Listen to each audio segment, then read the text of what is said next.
Welcome, friends.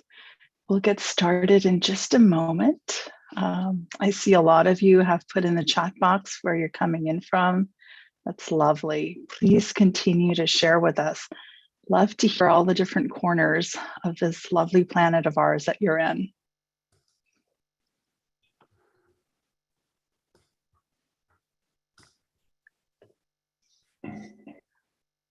Wow, we've got such a representation here. So we've got Ireland and Italy and Berkeley, Croatia, Budapest. We've got London and Nice and, oh my, North Carolina, Detroit, Argentina. Looks like we've got friends from all over. We've got some Norway here, several places in Germany. Lovely, as well as Serena, who's in Bangkok. Lovely. So lovely to see our friends joining from so many places. Yeah, well, you know, it's the top of the hour. So let's go ahead and get started. By the way, we are also live stream on YouTube in case of you want to catch this later on. It'll be recorded if you want to hear any of the sessions again. Or if you've got friends that couldn't catch it just now and they would like to watch it later, please feel free to share that information with them.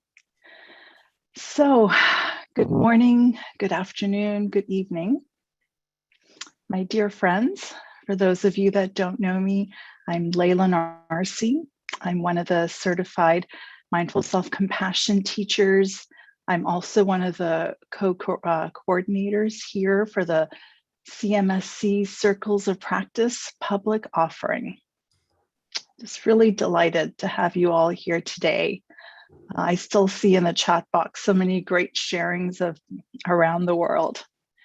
Happy New Year to everyone. Really nice to see you here today.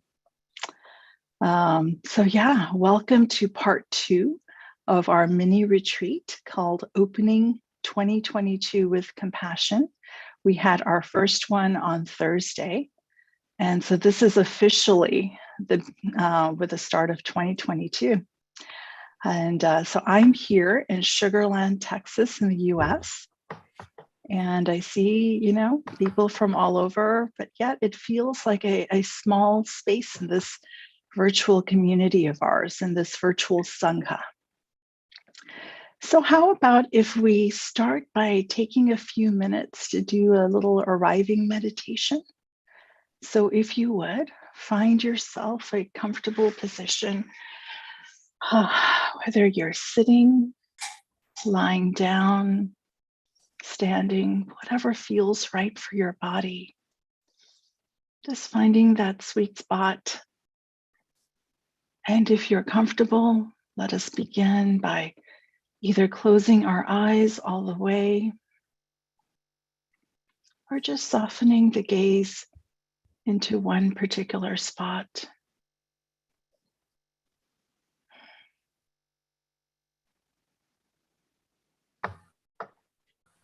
Taking a few deep breaths.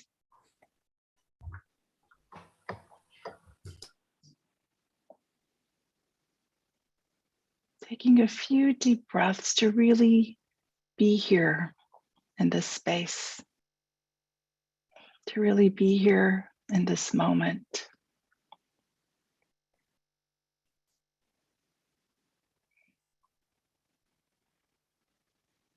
Giving yourself permission to let go of what you are ready to let go of. Knowing this time, this retreat, especially for you, especially for each one of us. A time to receive,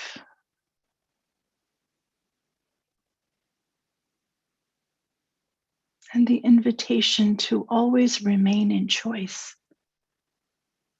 Choice to participate or not, choice to receive or not. This is your time.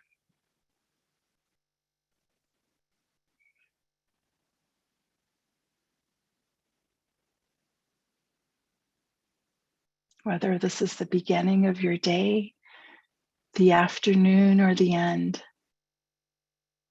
Breathing in something good for yourself.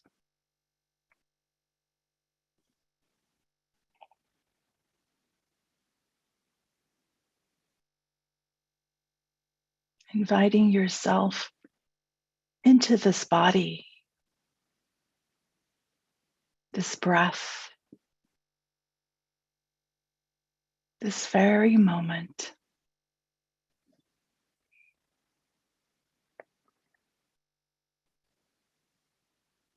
Perhaps even offering yourself a smile of kindness.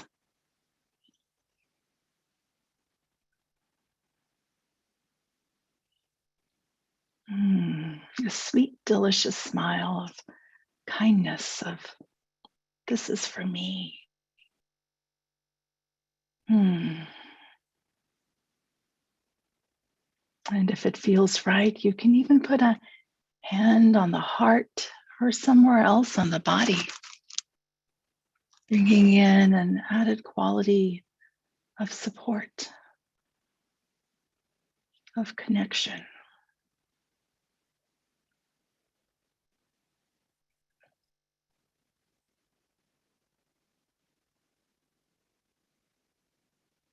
Through this smile, through this touch, welcoming yourself into this very moment. Maybe just as you would welcome an old friend into your home who you haven't seen in a while. Joyous to see this old friend again.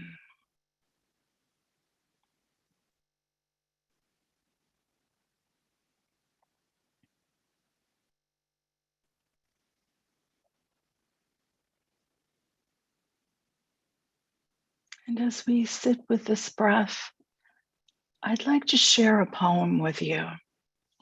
This is a poem by the young poet Amanda Gorman, who wrote it specially for the new year. It's called New Day's Lyric. May this be the day we come together. Morning, we come to mend. Withered, we come to weather. Torn, we come to tend. Battered, we come to better.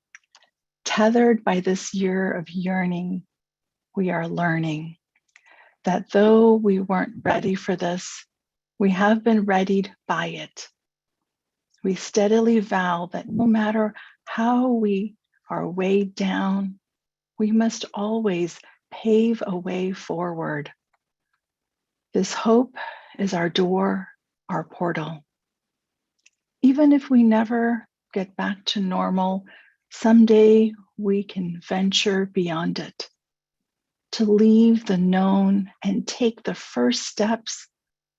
So let us not return to what was normal, but reach towards what is next. What was cursed, we will cure. What was plagued, we will prove pure. Where we tend to argue, we will try to agree. Those fortunes we foresaw, now the future we foresee. There we weren't aware, we're now awake. These moments we missed are now these moments we make. The moments we meet and the hearts once all together beaten, now all together beat. Come, look up with kindness yet. For even solace can be sourced from sorrow. We remember not just for the sake of yesterday, but to take on tomorrow.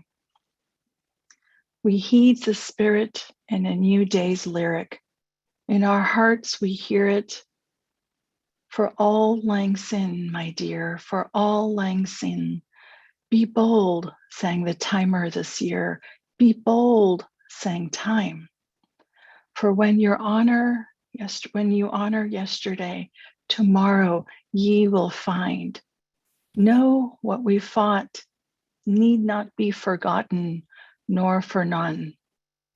It defines us, binds us one. Come over, join this day just begun. For wherever we come together, we will forever overcome.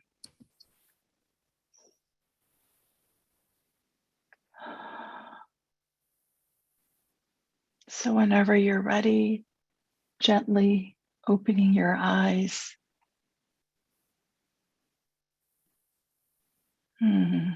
Maybe even looking around the squares in this virtual Zoom room at the faces and names of our friends that are going to be practicing together today in community. This community that is gathered for just a few moments, enriched by each other. So in just a few minutes, I'll be sharing our 3 beloved teachers who will be presenting each session at the top of the hour. Once we begin the retreat, the invitation is to be in silence, to stay in dear silence, which can be such a gift. As the Persian poet Rumi says, the quieter you become, the more you are able to hear. So in between each session, we will stay in loving silence. Each session will be about 45 to 50 minutes long. If you feel inspired to share, please feel free to use the chat box. You may share words of gratitude or other words of inspiration during the break. Also during the break, I'll be sharing a link for donations. Center for Mindful Self-Compassion is a nonprofit organization and really depends on donations to sustain these lovely offerings. So if you feel inspired to donate, we are accepting donations of any size at all. So each of our teachers will be sharing for a bit today and then offering a beautiful guided practice. And the invitation is to allow yourself to receive, allow yourself to open or close as whatever feels right. So I'd like to start with the introductions now. Our first speaker is not just a very well-known teacher, writer, but a good friend, is also my introduction to the world of self-compassion. Many years ago, Chris was the one who first introduced me to this phenomenon, this thing called self-compassion. And I have been addicted ever since. So Chris Germer is a co-developer of the MSc program and co-founder for the Center for Mindful Self-Compassion, along with Kristen Neff. Chris is a clinical psychologist, a lecturer in psychiatry at Harvard Medical School. And more than anything, Chris likes to teach and practice mindfulness and self-compassion. Some of you may already know Chris is the brainchild, if you will, of these Circles of Practice public offering. Inspired by the start of the pandemic last year, Chris had this brilliant idea to offer free meditation sessions every day to people around the world. And it's kind of taken on. It's been on fire, so to speak. And we are really blessed to have participants from at least 45 different countries the last I checked.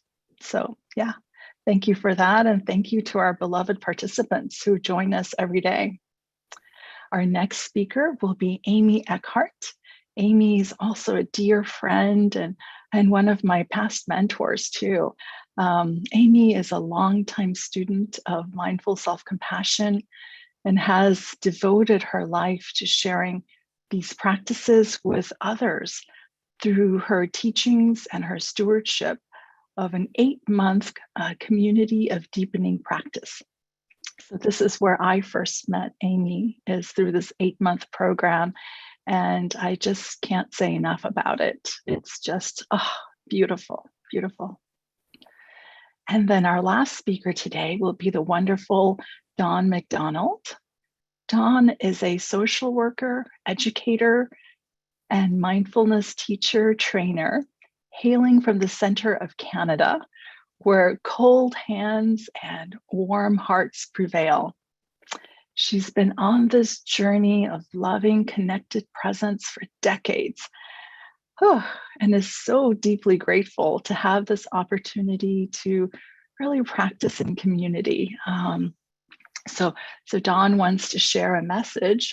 Dawn says, "May these coming hours nourish and inspire your commitment to a more just and loving world." And she hopes that we can take in a few moments to savor our own contributions to peace and love.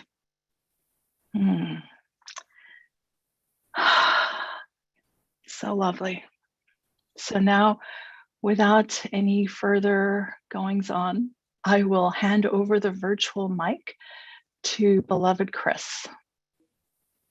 Thanks, Layla. Thank you. Also, a shout out to Ben for helping to organize this event, and also these wonderful circles of practice that have been going on for 2 years now. So for those of you who have been attending the circles of practice, thank you for your practice. And for those of you who are new to this form, welcome. So I'm thrilled to be here. Usually before a meditation retreat, I start getting really calm, but it's so exciting to see people from all over the world. And that poem that you read, Layla, by Amanda Gorman was just stunning. Oh my goodness. I thought maybe just 3 or 4 lines, we could just dwell on them for the whole day and be nourished. Extraordinary gift that Amanda Gorman is to this world.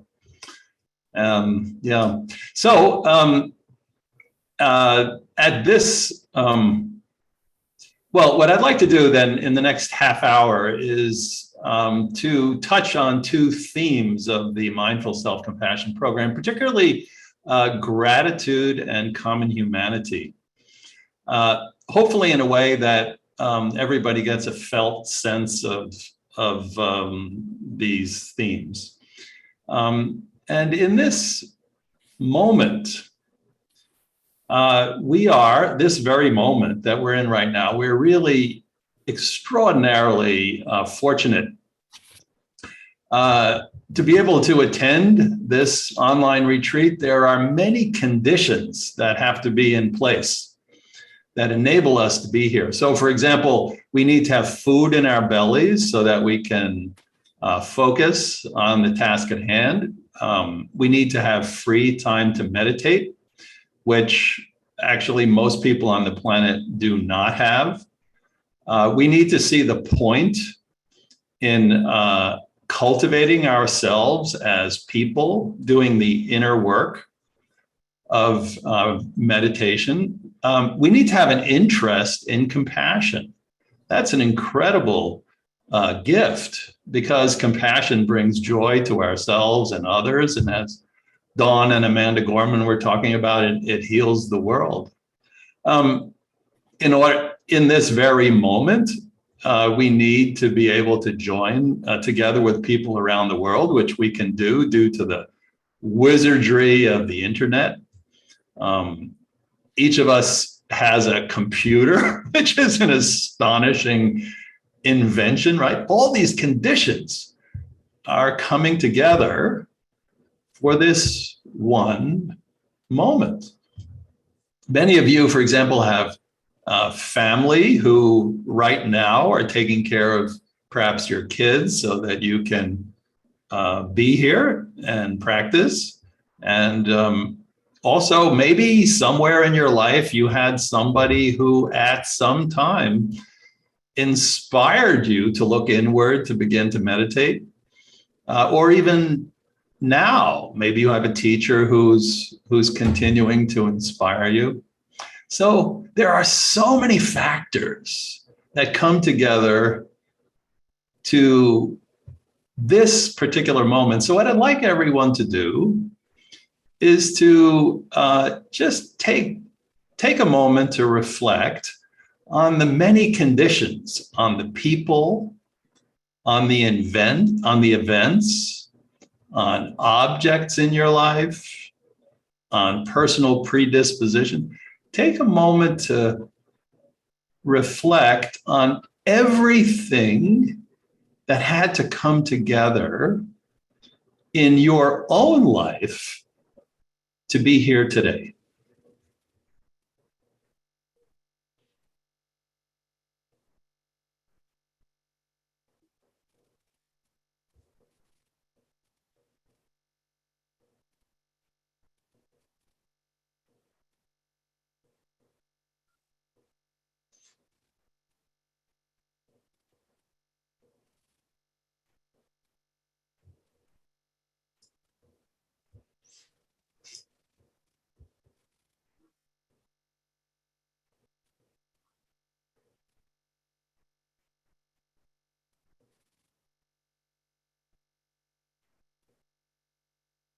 Just so that we can get a sense of the multitude of interacting factors, if you're so inclined, please write one in the chat.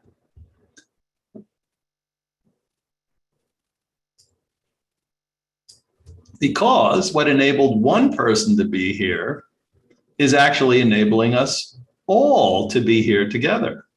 So what is there for you? My father, particular person, recovery, thank you for that. Struggles, electricity, safe shelter, acceptance, burnout, love, an open heart, my dog sleeping.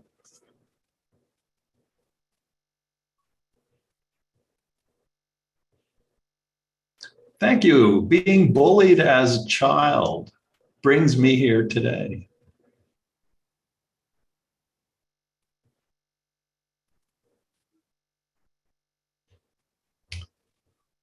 Thank you all. So now, as you have reflected on this and also seen what other people have written, what does it feel like in your body right now? How do you feel?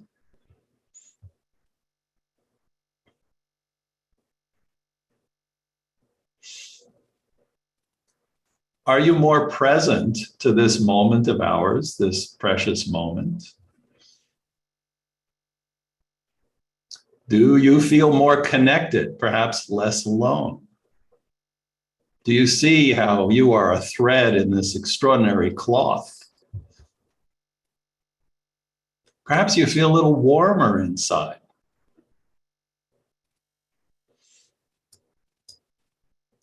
So that's gratitude. Gratitude is a wisdom practice. This is the wisdom of interdependence. With wisdom, we know we are never alone. And perhaps you feel a quality of warmth.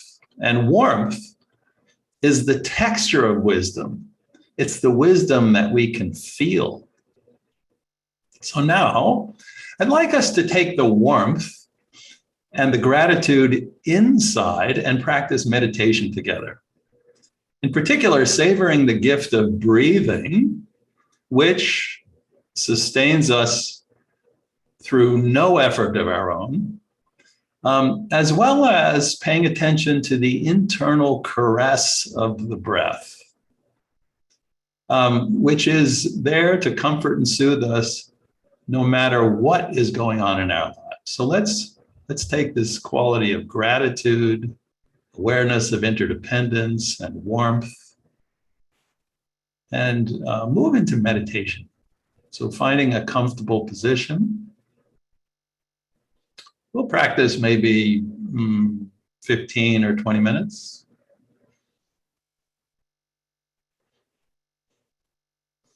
Allowing your eyes to close gently.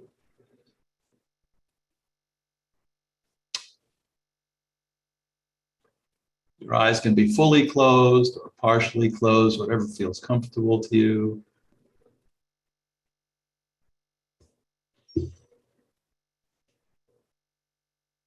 Taking some slow, easy breaths.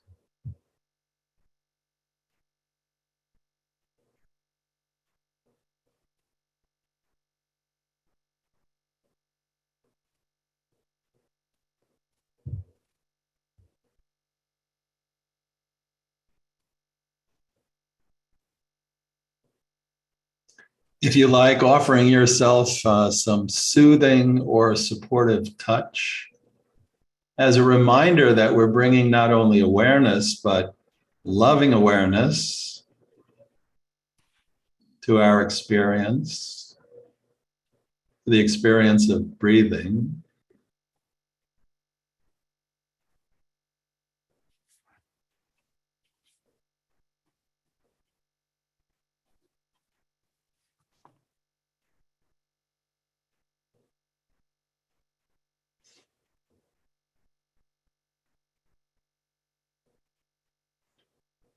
And then beginning to notice the movement of the breath in your body, feeling the body breathing in and the body breathing out.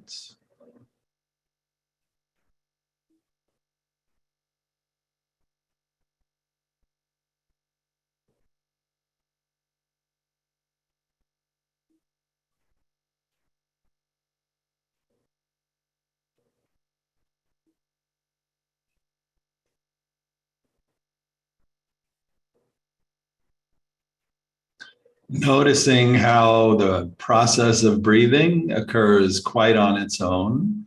And in fact, even just allowing it to happen, allowing yourself simply to be at this moment a witness of your breathing.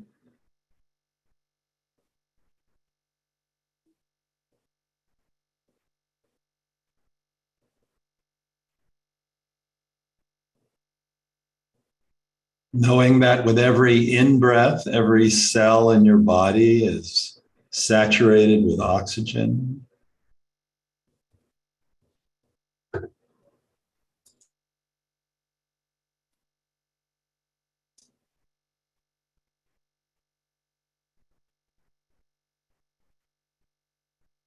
Perhaps even feeling how your body is subtly energized with every in-breath.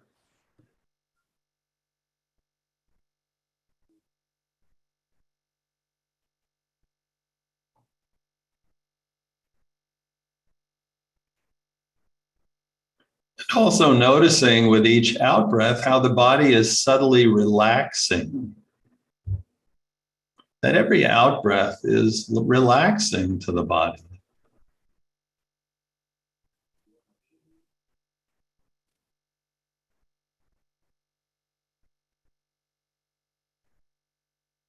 So just feeling for a few moments this gift of breathing.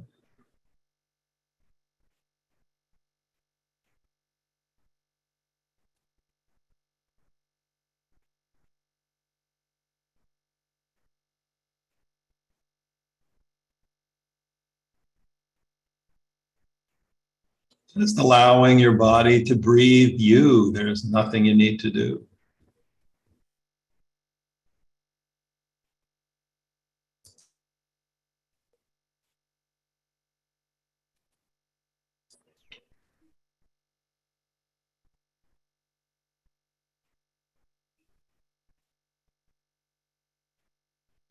And now, in particular, noticing the rhythm of your breathing.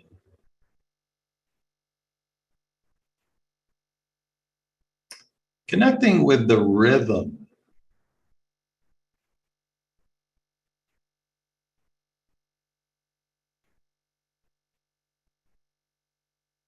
like a pendulum.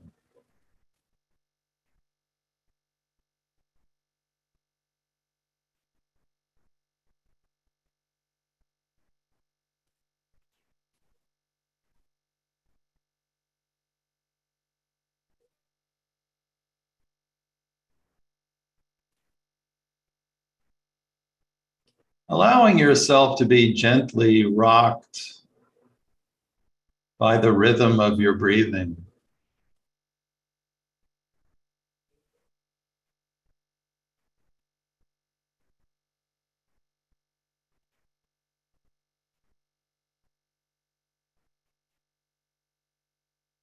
Feeling that subtle back and forth motion.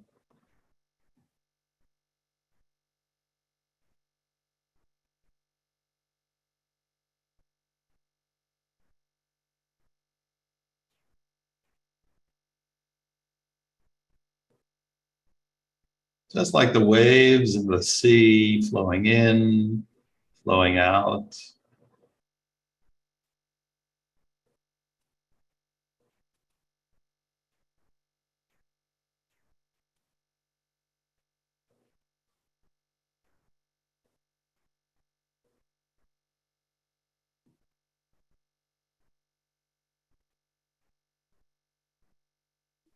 Allowing yourself to be gently rocked and caressed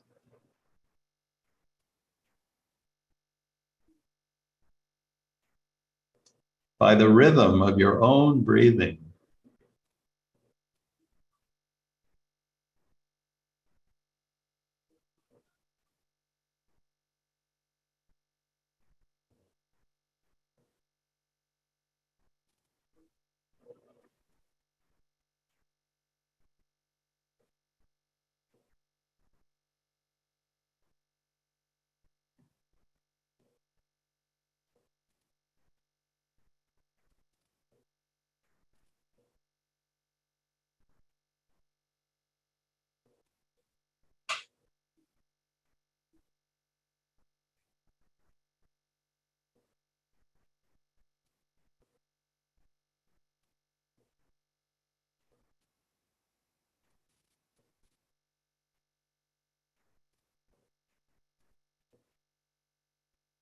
Perhaps even giving yourself permission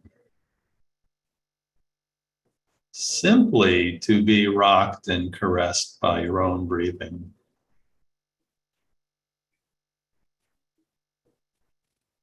Giving up the idea of being on a retreat, giving up the idea of meditating, giving up the idea of focusing on your breath,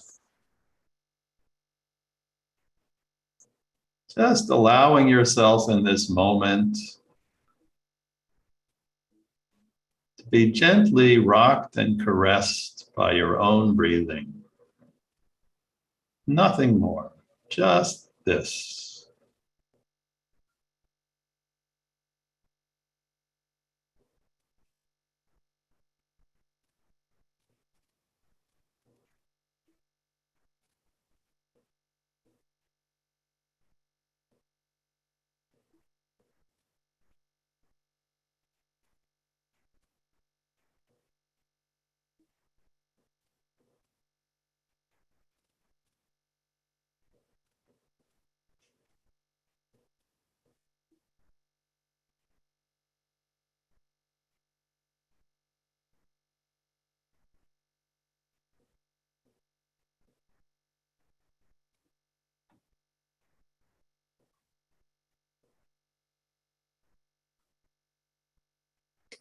And your mind will naturally wander off. Or you might find yourself thinking about your breathing or thinking about this meditation. Whatever may be happening when you notice it, then just give yourself permission to feel the physical movement of the breath in your body.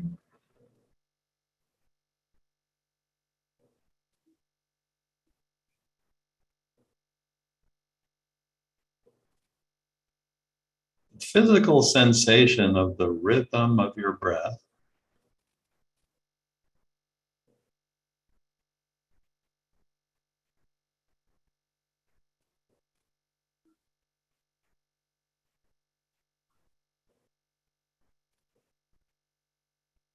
And permission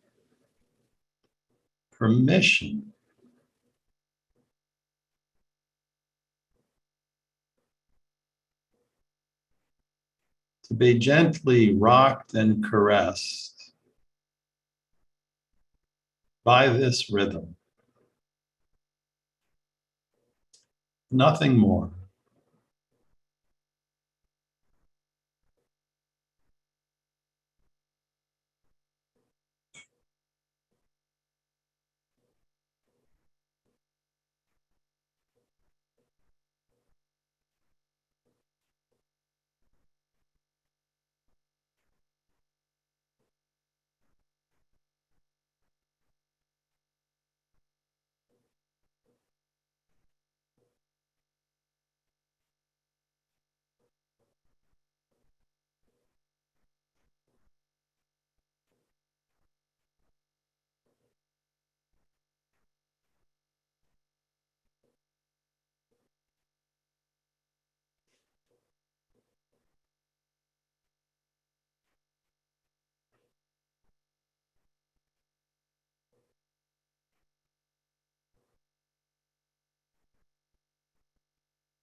Permission to be internally rocked and caressed by your own breathing.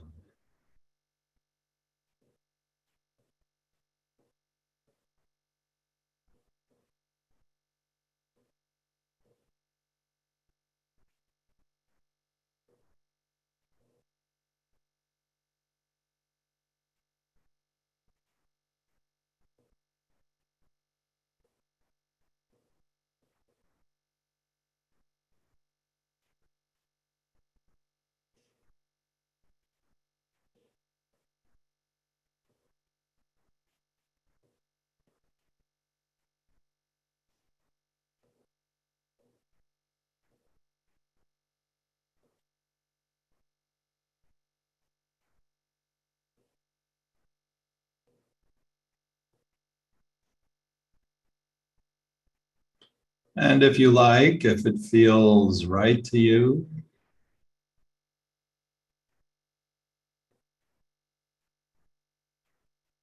even letting go of the idea of feeling your breath and allowing yourself to just be your breath.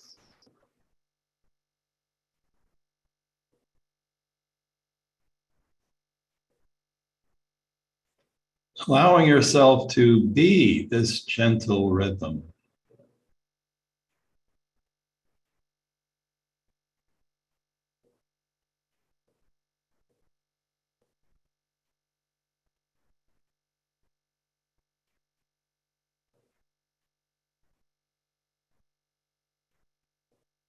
Just being, breathing.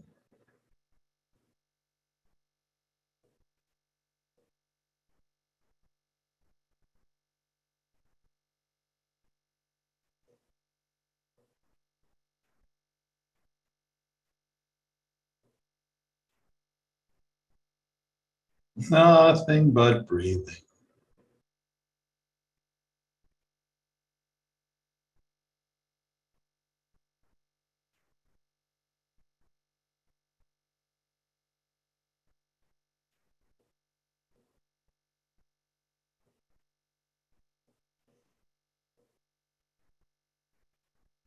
being, breathing.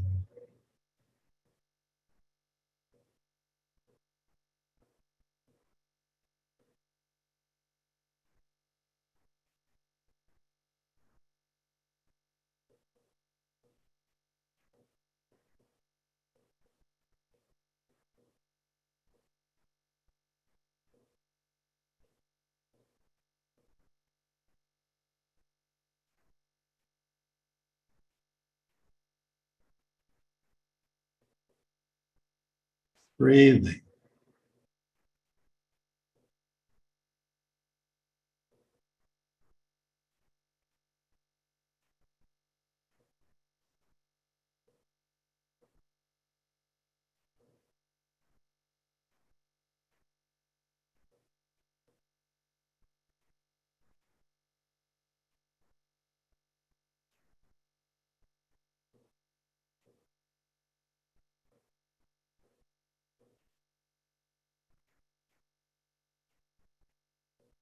Nothing to do, nowhere to go, nothing to achieve.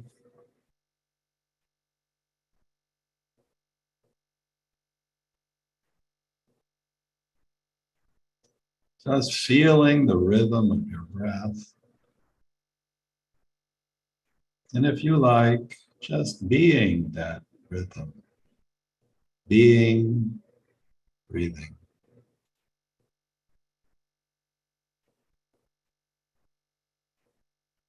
Just this.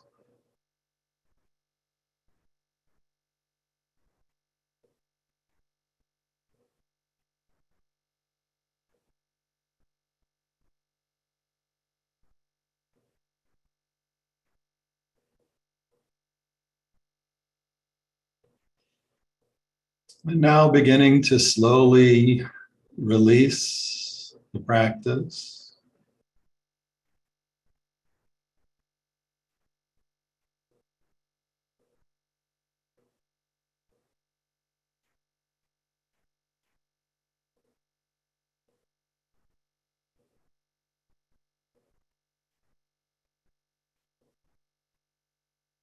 Knowing you can return to this gentle rhythm anytime you need.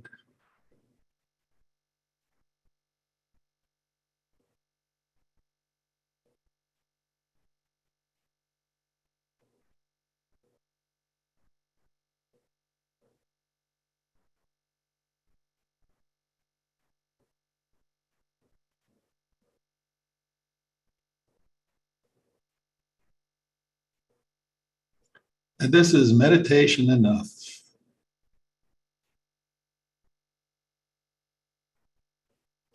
Permission to be gently rocked and caressed by your own breathing.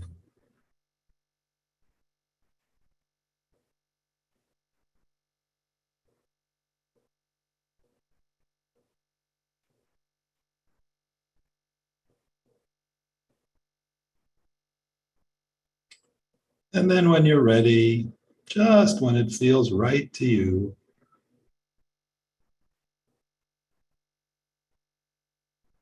slowly open your eyes.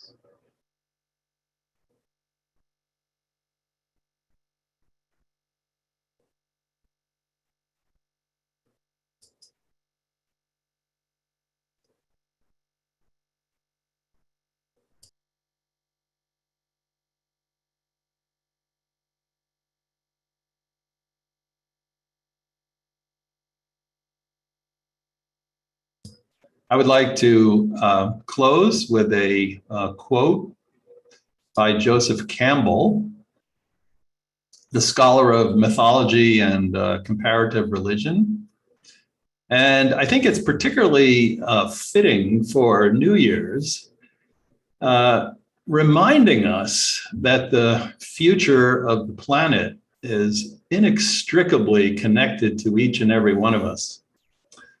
So his quote is, we are the children of this beautiful planet. We have come forth from it. We are the functioning eyes and ears and mind of this earth,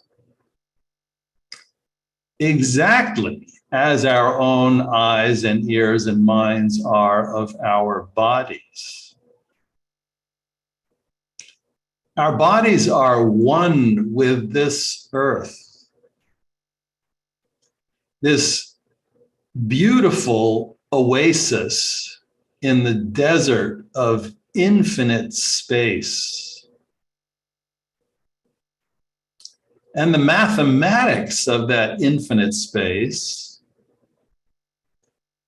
come to flower and fruit in this beautiful oasis through ourselves.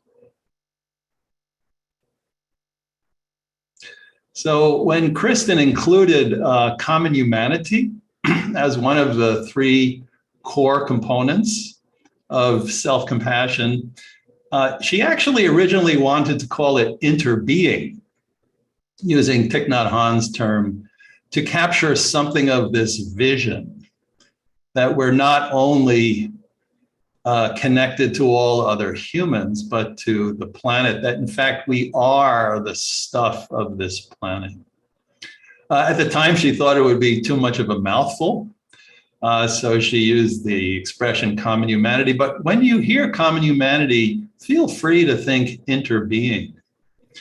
And in particular, even though at times we may feel separate from the world, separate from one another, lonely, isolated, particularly during the pandemic, just think for a moment that we are the functioning ears and eyes and minds of this world. So that's what I hope to remember as I move into the new year. Plus, I'm going to read Amanda Gorman's poem and try to remember every line of that. Anyhow, thank you all for your attention. And my time is up, but please feel free to share anything that you'd like in the chat. And we have a bit of a break until Amy comes on, and which is a special treat. So thank you all.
Hello and welcome back to those of you who were here just a bit ago with Chris, and to those of you who have just shown up for this next portion of today's silent retreat.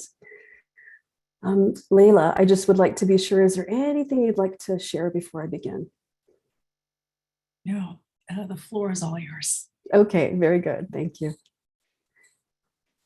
So again, welcome.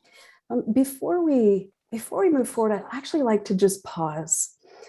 And the reason I'd like to pause is because I've been observing the chat as we've had this space, and I see that there's a lot of loss that's being mentioned.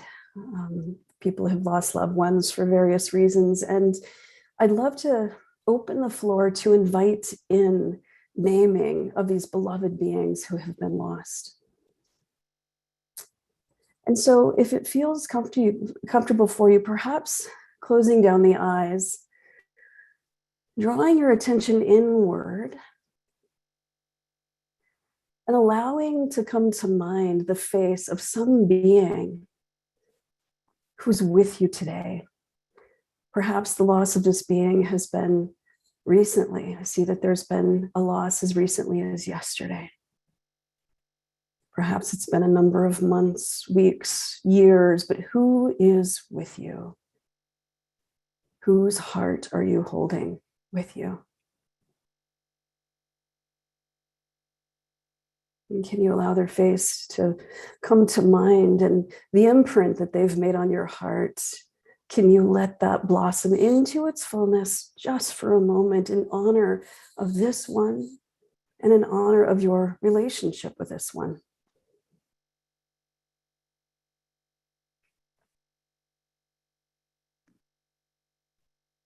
And if you'd like, placing their name in the chat for all of us to see and honor along with you.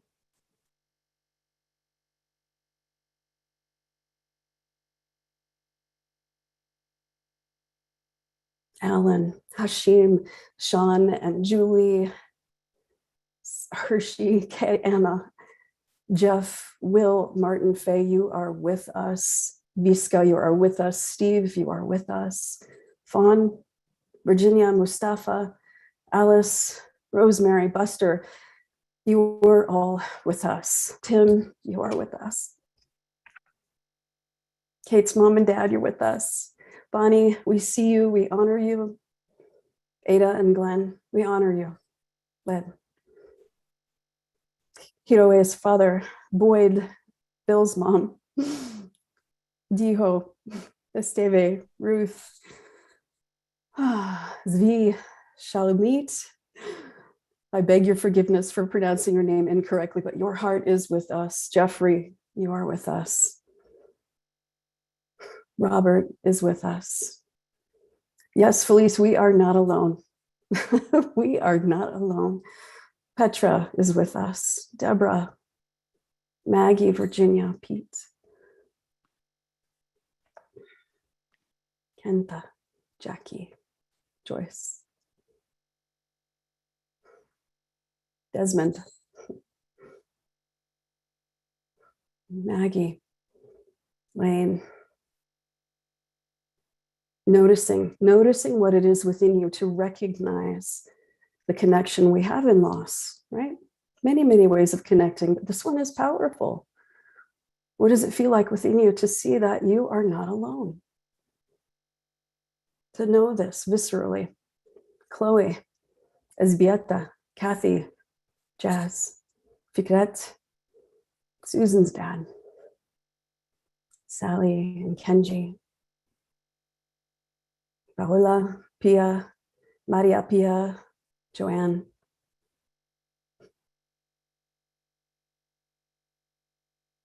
If it supports you, hand on the heart, someplace on your body that glows with an acknowledgement of the love in this room, both seen and unseen. Both seen and unseen. Gustavo, Joanne,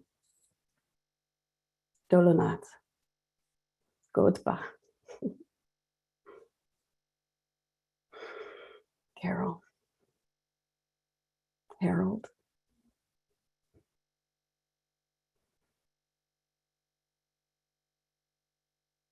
And if it feels right in the silence of your own space behind your closed mic, feel free to speak a word or two to those you miss, those who you may anticipate missing soon, if they're mired in illness or with life-limiting illness. Allowing it all in, knowing that grief and love are interconnected. There is no separation between the two. Without love, there is not grief. Without grief, there was not love.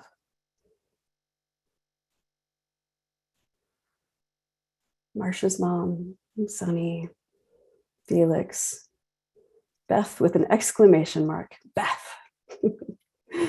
Carol, Jean-Francois, Charles, Juliazda, Catherine, Godiva, Godiva the horse, David's crazy cousin Dave, Kate's dear sweet Max, Jason, and Jody. Jody, Shakira, Heather Stock, Julian. Love and loss, intertwined. All are welcome. All are welcome. River, Dean, Demarius, Dixie, Adam.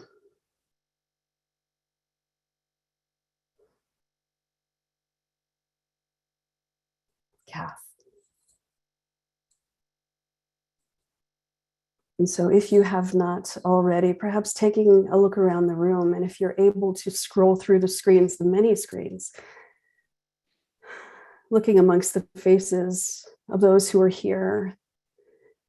These are the faces that you see, and then the faces that you don't see, the ones that have been mentioned.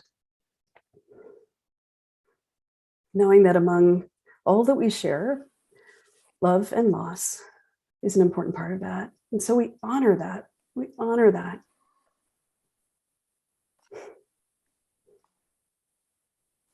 Yeah. So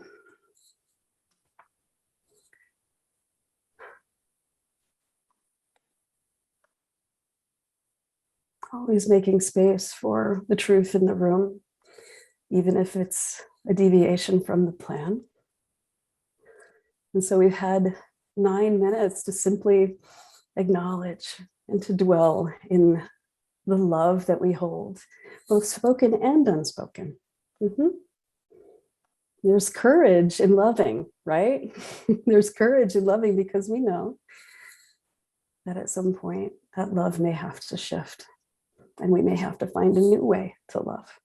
And so here, many of us sit in loving in new ways. We do this together.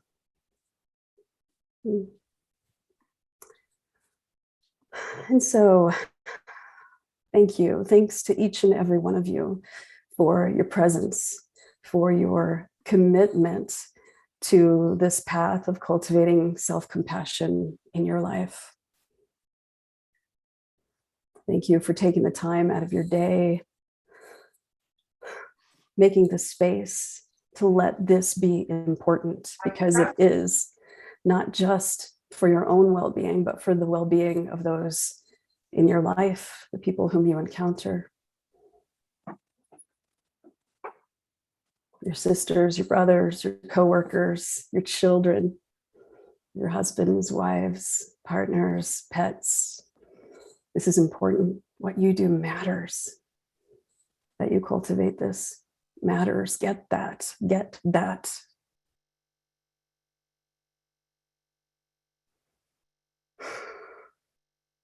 And it's all the more important because right now, this time in our world, things are hard.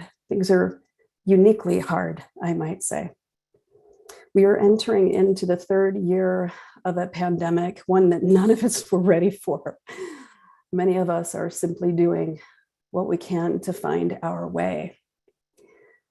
And the blows for some of us keep coming. Just when we think we have found our way forward, just when we think that things are getting a little easier, we learn something new. There's a new variant, there's a new breakout, a rise and struggle that we thought we might have had under control. And that's just COVID. That doesn't even count just our regular lives, just our regular losses. And so it's easy, and I wonder if you can relate with me, to kind of lose our groove, to kind of lose our groove, right? So where I live, it's cold. I noticed in the chat that there were lots and lots of people who were also experiencing extreme cold in their parts of the world. And in order to survive in this neck of the woods, where we're kind of in a rural mountainous environment, it's -5 degrees outside, it's important to have a really healthy respect of fire.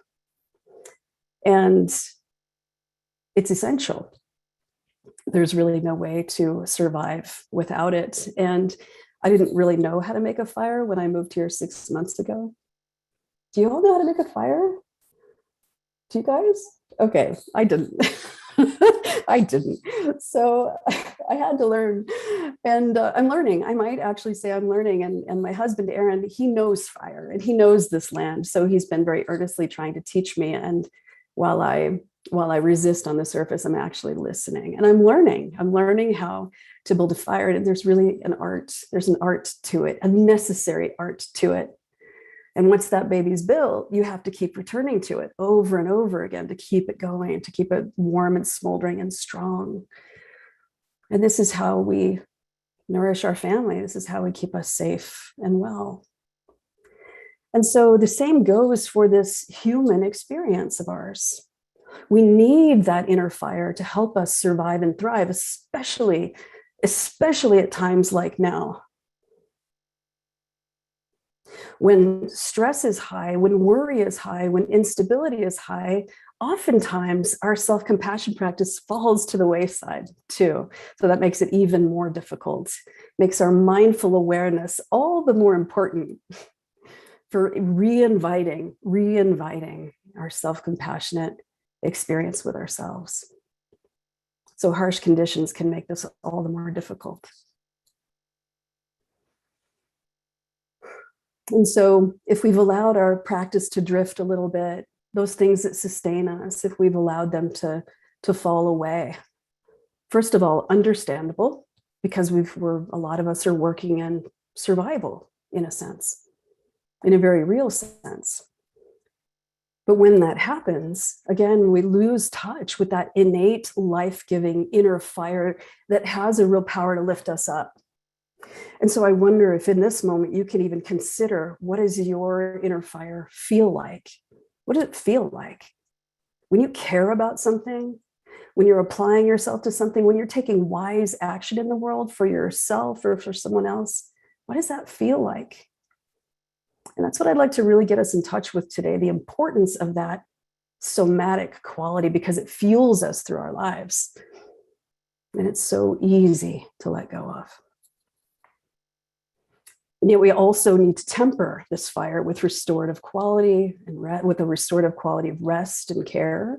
And that's where our tender self-compassion can really come in and help us, support us along the way. And so we learn to move fluidly between all of it. It's really an art form, and it requires this consistent, mindful awareness. Where am I and what do I need in this moment?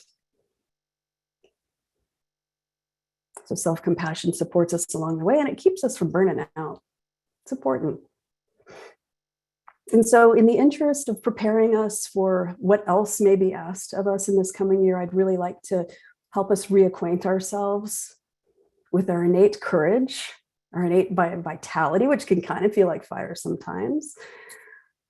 And I'd also like to help us explore specific ways, and they'll be familiar, that self-compassion can help us tend to this inner fire, to keep it strong as we're moving through our lives. Okay? So if you would like to practice along, I celebrate that, I respect that, and I encourage you to make yourselves as comfortable as you can for about the next 20 minutes or so. And so really checking in with your body. In this moment, what is it that you most need? What would be supportive of this body right here and now?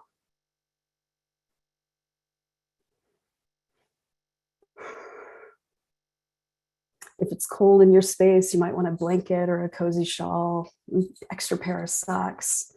If you have a beloved pet nearby, you might want to invite them in to this experience with you, hang out on your lap.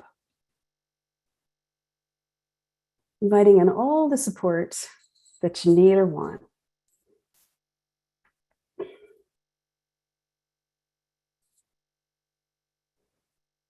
And then when you're ready, if it feels supportive to you, allowing the eyes to close down. And in this way, we begin to perceive our inner experience, to see through the eyes of the mind.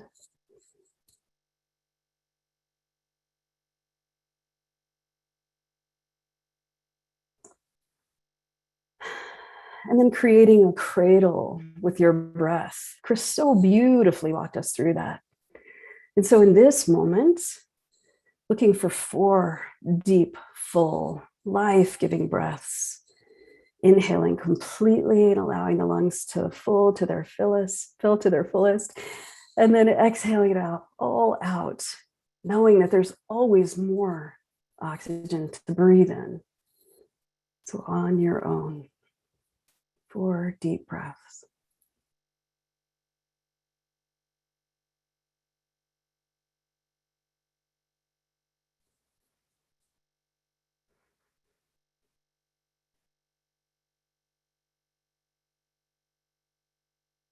And as you may have already today, offering yourself a warm inner welcome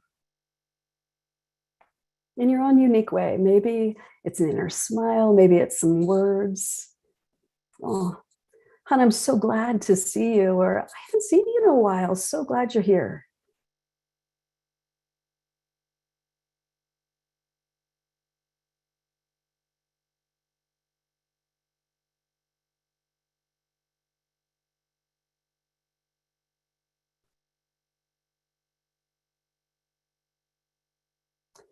And then allowing whatever's here to arise. Maybe there is a quality of gladness. Maybe there's a quality of tenderness. But maybe also in the silence and in the kindness of your own warm attitude, there's some sadness that you might bump into. And some rawness, a little overwhelm, some defendedness, maybe a little numbness. It's all welcome. Just making room for all of those pieces and parts. Nothing left out.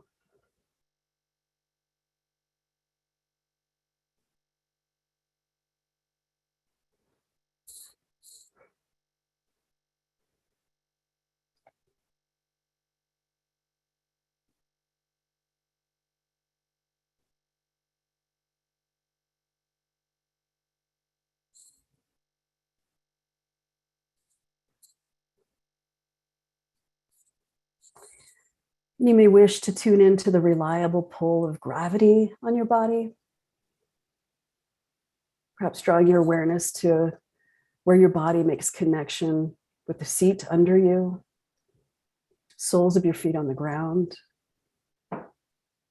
Letting this gravity anchor you, especially if you're one of the people who's dealing with really recent loss.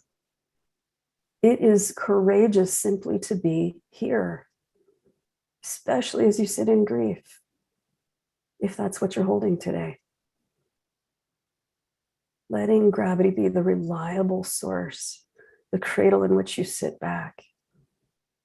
It is here for you. There's nothing to do, nothing to fix. And for a moment, simply rest.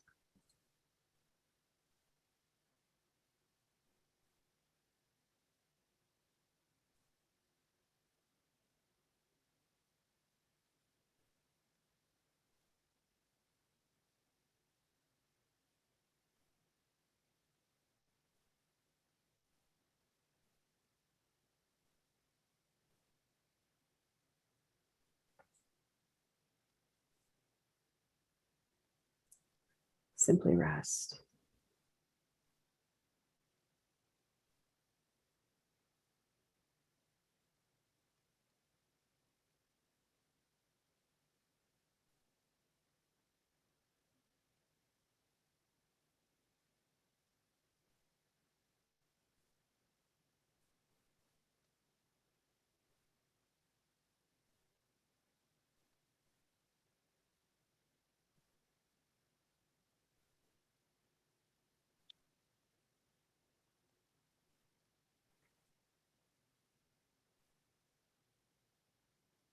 Knowing that as our life hands us obstacles and challenges, it's easy to get lost.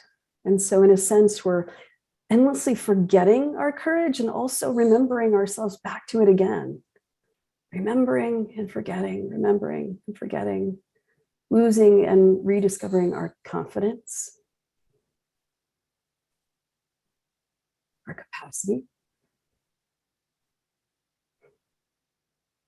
This happens, and this is part of being a human.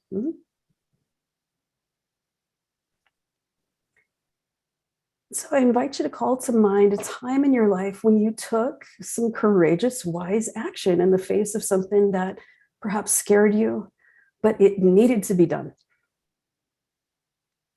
It needed to be done, whether on behalf of yourself or someone else. Maybe it was a community, it was a cause, a pet. Let it be simple and pure of heart.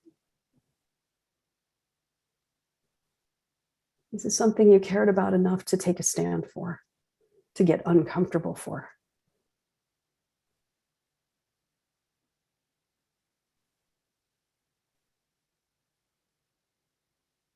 Maybe it was turning toward a health scare or setting a boundary with someone. Asking forgiveness for a cause you harmed, or a harm you've caused. Maybe you stood up for someone who was vulnerable,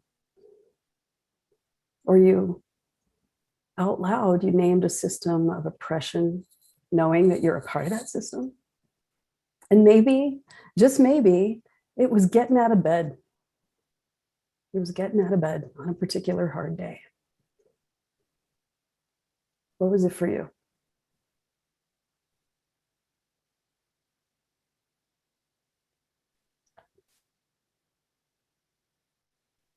And so calling that situation to mind, letting it get really clear if you can, who was there, what happened, what you did, what action you took, whether small or large.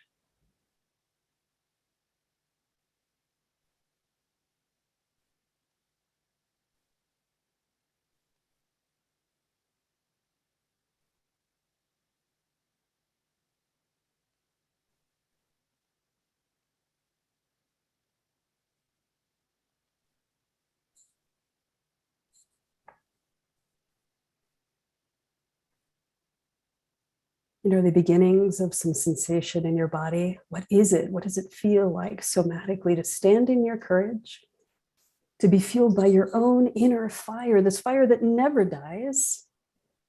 How does that feel in your body?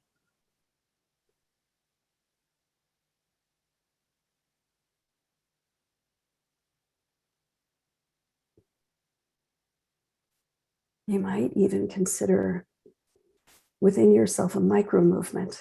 What is it to have a strong spine? Can you, in this moment, in your body, generate a strong spine? Not stiff, not unyielding, but just strong. Perhaps a gentle lift of the chin might help you move toward that, the shining of the heart forward. Courage. Fire. This is yours.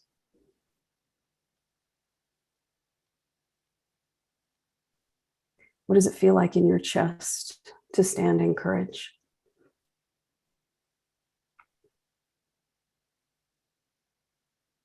Your throat. Your shoulders, those large muscles, your forearms, your hands. Is there a vibrance that you can touch in with?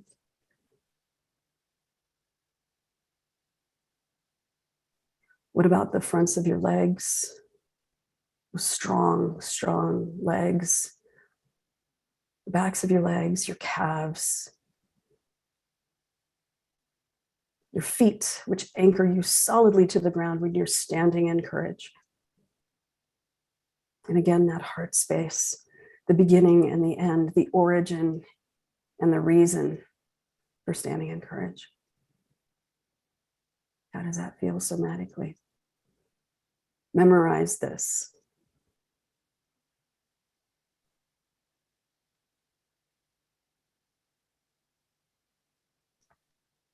This is the courage that runs wild within each of us in this room. And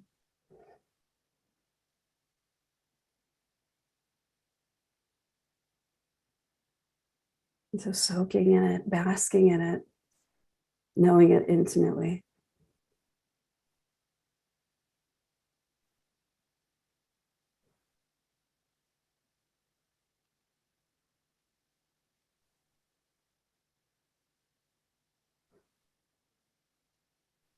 And if courage feels elusive to you right now, that is so okay.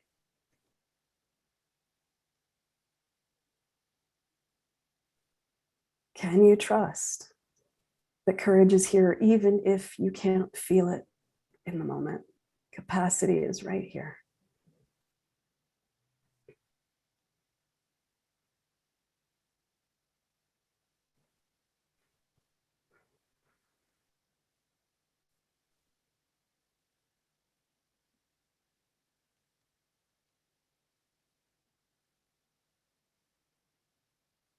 Noticing if standing in this inner fire unthaws something that may be frozen or stuck within you.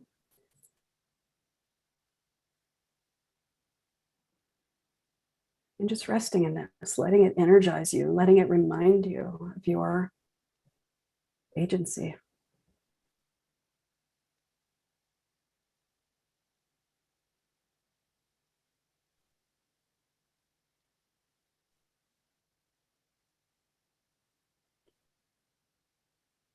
Letting it prepare you and strengthen you, especially on the precipice of this new year, to take committed action in the world on your behalf and others' behalves.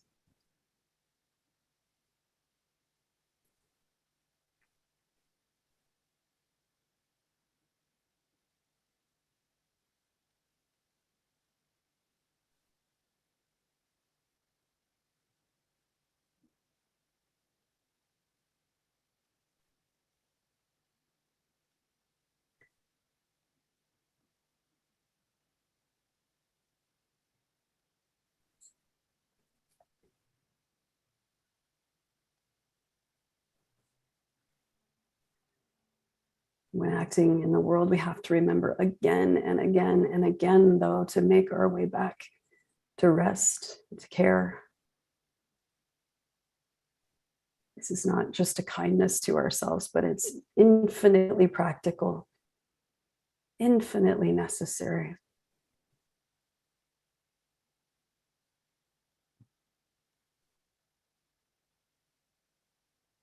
And so now, with one especially full, deep breath, perhaps releasing any image of courage or vitality, just releasing the active aspect of what you're feeling.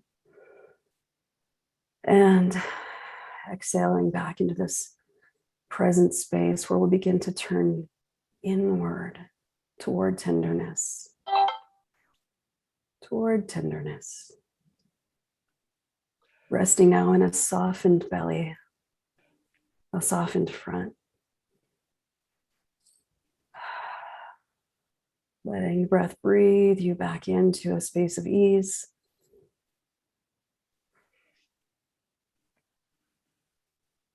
You may even gently curl the curl the chin inward toward the chest.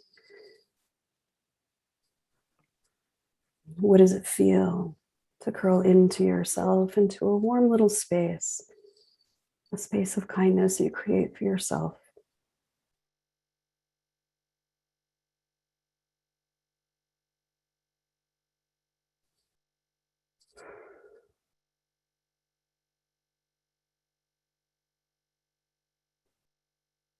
adding a bit of soothing touch, if you'd like, to this experience.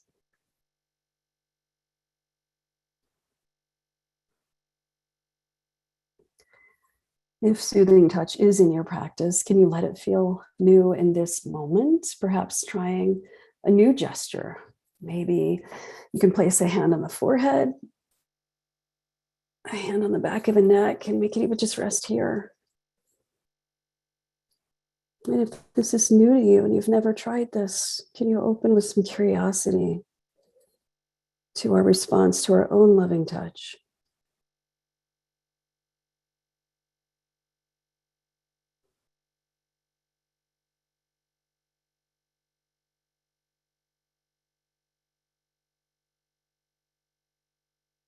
What would it be to place one hand or both hands on your cheeks?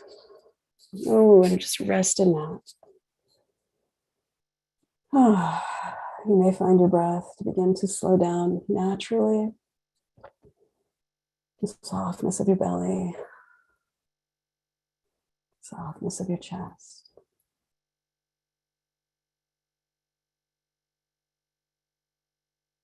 And rest.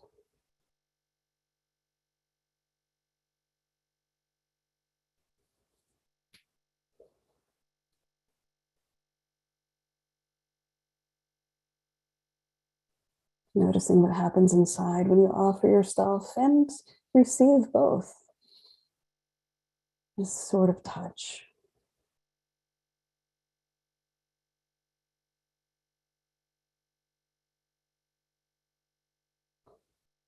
You may like to take a hand or both hands and place them on the solar plexus or the belly. Noticing what may shift for you there. If there is ease, allow yourself to enjoy it. If there's not, shift your hands to some place that calls for your loving awareness.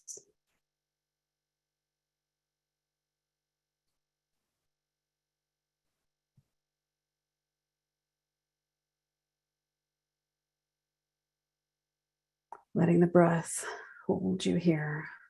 Create that cradle.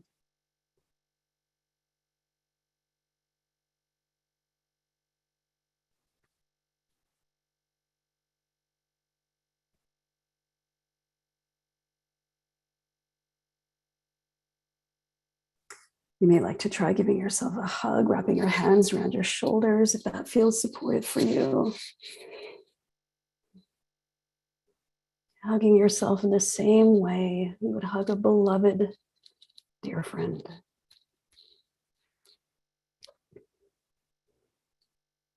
Somebody in the chat earlier mentioned a little rocking. Maybe rocking wants to play a part in this experience of loving, connected presence with yourself.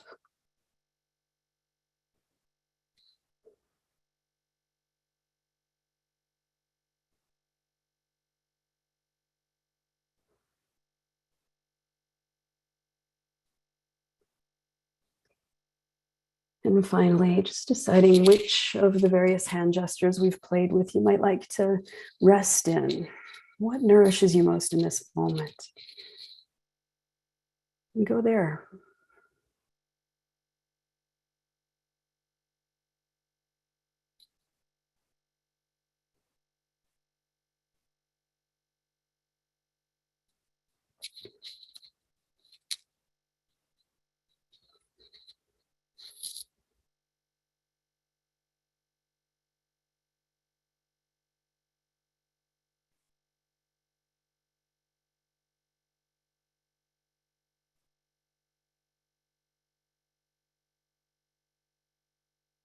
And I wonder if there are some words that may support you in this moment. And if so, can you offer them to yourself?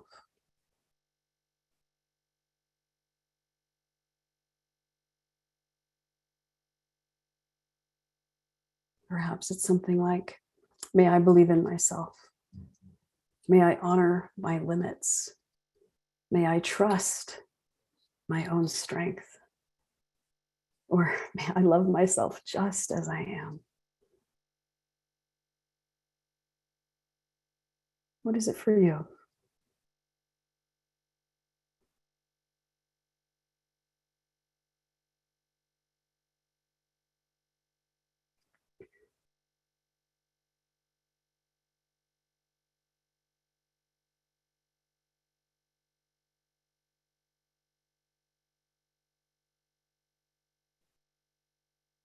This is what it feels like to tend your inner fire with self-compassion. And we return here often, over and over.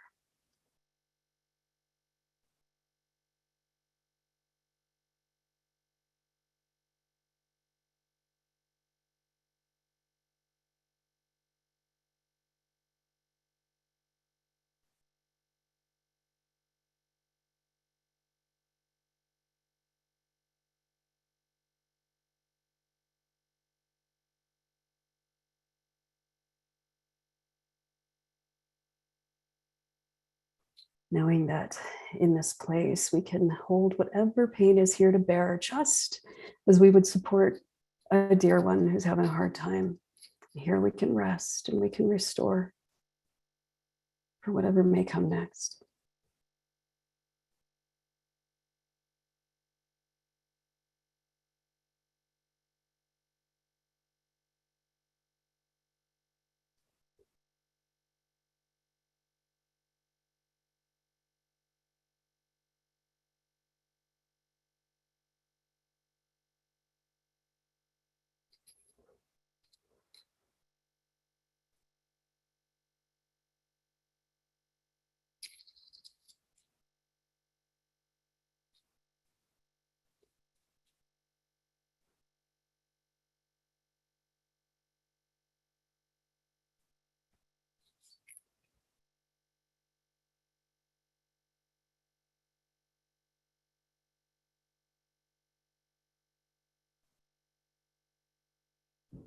And as happens in this life, challenge awaits us. Challenges perhaps to our health and to our beliefs, our personal circumstances, our values, even our safety. And so again, we are called to invoke that inner fire that we talked about before, that empowering place, which gives us strength to persevere for ourselves, for others.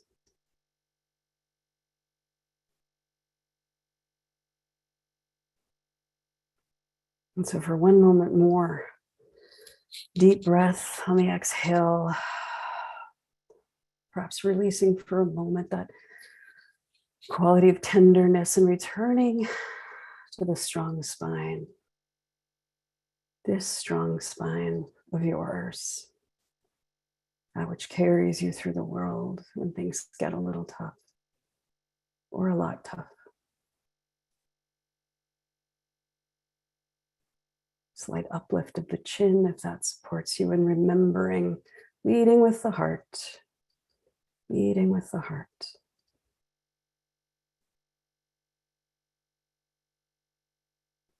This is courage. This is that wildfire within.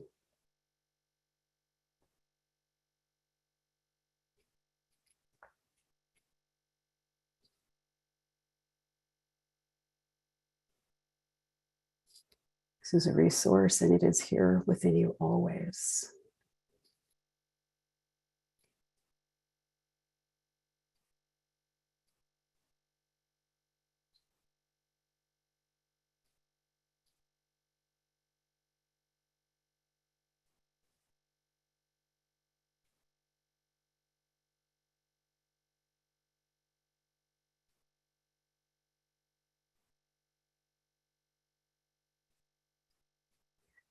So as you move into the new year and all that it brings, may this imprint, this peace that you're experiencing right now, this inner fire, may it be your constant companion and guide along the way. And remembering too, over and over again, to call on your tender self-compassion to cradle and nourish you, help stoke that inner fire when it dims.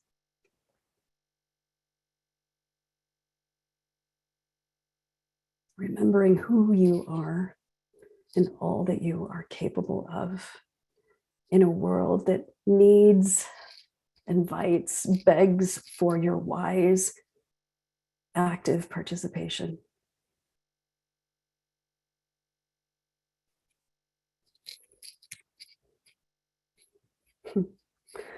Joy Harjo, a Native American poet, our poet laureate here in the US, she writes, for any spark to make a song, and feel your spark, feel it now, for any spark to make a song, it must be transformed by pressure.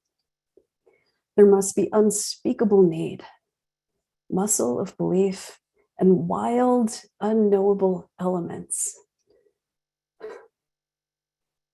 That muscle of belief is within you. It's right here. So please remember who you are. This fire of yours matters. You matter. You matter.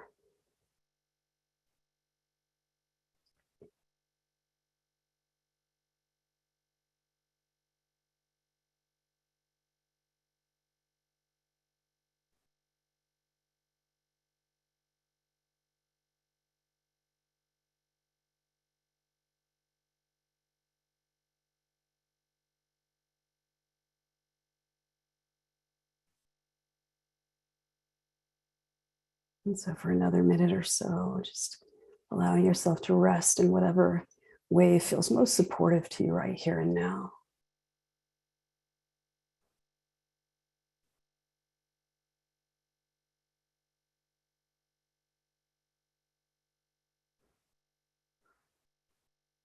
Letting the breath be the common thread amongst it all.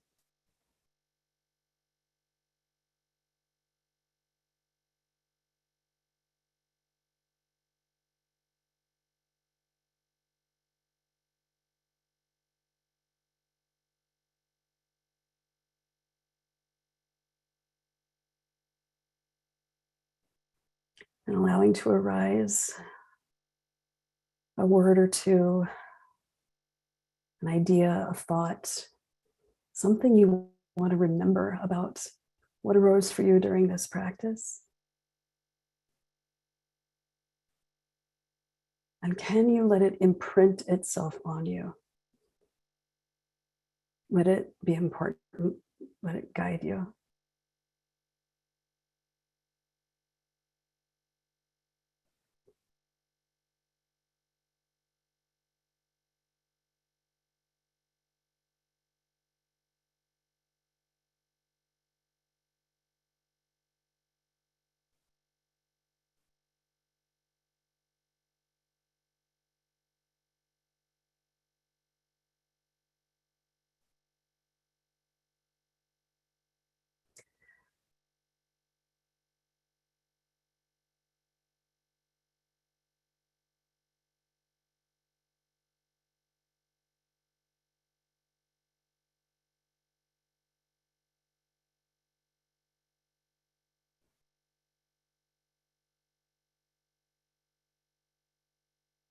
Taking your time, no rush. When you are ready, you may wish to open your eyes, honor your body with a stretch or sip of your tea.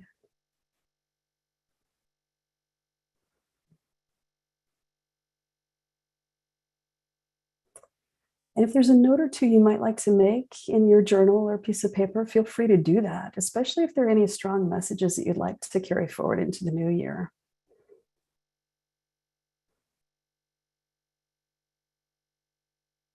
Reinforcing them by repeating them.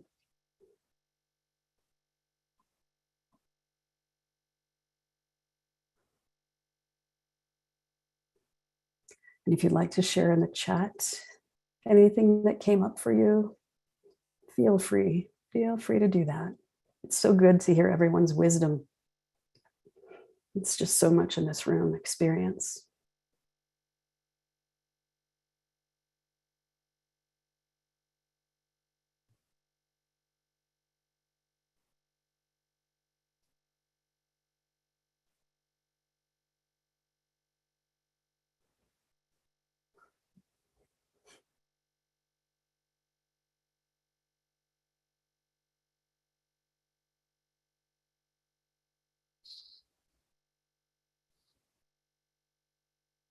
Simply breathing and resting, nothing more to do other than being here for right now.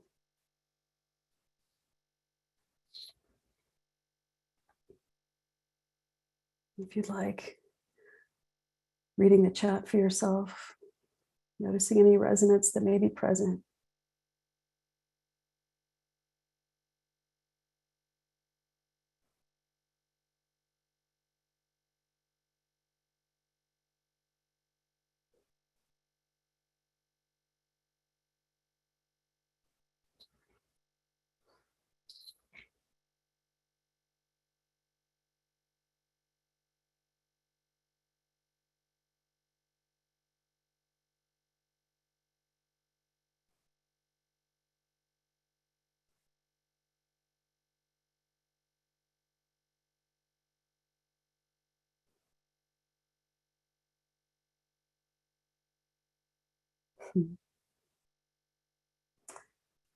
And I wonder, Chris, I wish I'd written it down, but I would love, if I could, to hear once again the poem that you offered us at the end of your session a moment ago. Would you be willing to read that to us once again in closing this out? It's just so apropos. Sure. Thank you. Thank you. Now I need to find it because I put it in the chat. Okay. Let's see. Maybe I can find it. As I thought I wrote it down, the link to it, but Here we go. you got it. Good. Thank you for asking. Thank you. Yeah, so we are the children of this beautiful planet. Mm. We have come forth from it. We are the functioning eyes and ears and minds of this earth. Exactly as our own eyes and ears and minds are of our bodies. Our bodies are one with this earth. This earth, which is a wonderful oasis in the desert of infinite space. And the mathematics of that infinite space come to flower and fruit in this beautiful oasis through ourselves. So what I so appreciated, Amy, about your sharing, particularly as, you know, first I was offering kind of the yin side, and then you gave the yang side, the energy to step into this world after we've nourished ourselves. But that in order to tap this energy in a way that is genuinely serving the world, we also need to know that every thing we think, do, and feel, and every act that we do is absolutely impacts everything else. And so with that awareness, we can be a blessing to this world. Thank you, Chris, as you are to us. As you are to us. Thank you. Thank you so much. And thanks to each and every one of you for your practice, for your courage to go outwards, but also your courage to go inwards, because it takes courage to do both. And it matters. So thank you from the bottom of my heart. And thank you to Chris and to Layla and to Ben and to the Center for Mindful Self-Compassion. And I believe in another 9 minutes or so, Don McDonald will offer yet more. It will be our third session. So please take care of yourselves, take care of your bodies, and we'll see you back here in about 9 minutes. Thanks to everyone.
We're at the top of the hour. I see some people have their hands up. I'm wondering if you could place that into the chat if you need some support from us.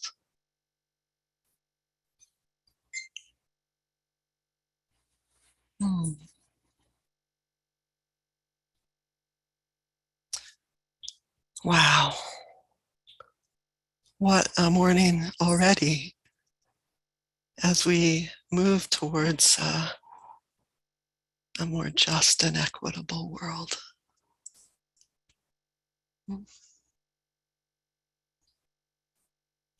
Thank you so much, Chris, for your opening. I feel this familiarity of being all together again. And my lonely heart, this heart of loneliness in the midst of the pandemic, is quite full at the moment. To be in your good company, and Amy and your courageous and fierce heart. Just deeply in love with you right now. Thank you. And to be in the good company of all of you, the words that have been flowing through the chat and the expressions on your faces and the glimpse into your lives through Zoom, this intimacy that has been created from this pandemic, this interbeing. I love that you mentioned that, Chris, at the beginning, that Kristen really wished to use that word, this common humanity.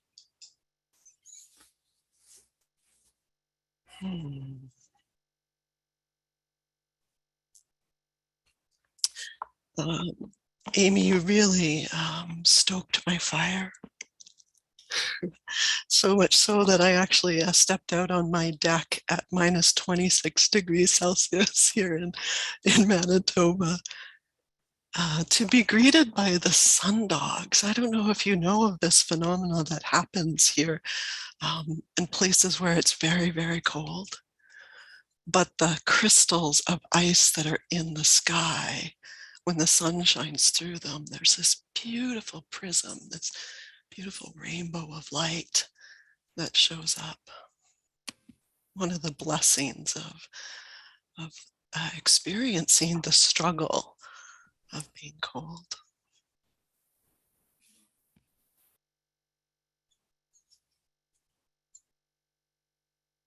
So I've been just touched by so much of what has been spoken, what's been acknowledged by your words, and what is left yet unsaid in my own heart.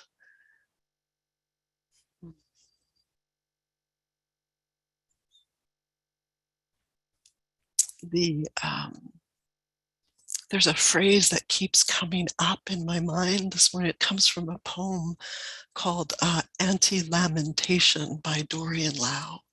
And the line is, regret nothing. Not so easy, huh? Regret nothing.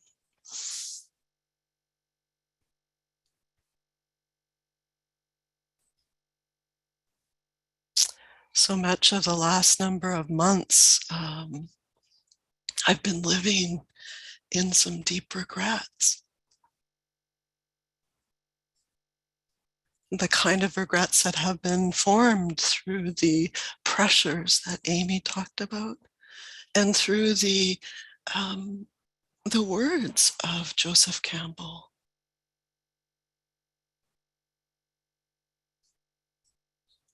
These things that are born from actions that the pandemic required of us, that maybe we would never, ever have chosen. And still we end up here. That is something, isn't it? Like, many of us are here? 296 people. At one point, there were over 430 people here, gathered from all parts of the world, committing themselves to this practice. And so many others that we don't see. Sometimes when I'm feeling completely alone, I remember that at any given moment that I choose to sit and take stock and be kind, that someone somewhere else in the world is also doing that and wishing for me the same peace and ease and joy and love that I so desperately crave.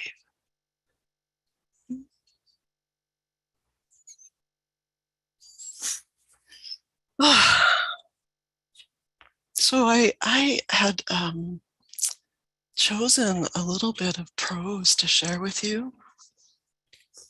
And it comes from the writings of an Indigenous author who's now in the spirit world. His name is Richard Wagamese, and he's an Ojibwe. And he comes from not so very far from Manitoba here in Ontario. And he wrote this reflection, which is called "Everything Moves My Spirit." Standing in the early morning chill, clearing the car of snow, scraping ice from the windows. How many of you know that feeling? I look up and around me at a morning filled with things to see. I just marvel at that in the midst of that he could pause and look up at things to see. The way the ice fog magnifies the mountain in the near distance so that it appears closer. The ballet of cat tracks in the snow. The bare trees like arterial networks in the dimness. The house slumped like a great bear sleeping under the white rug of winter.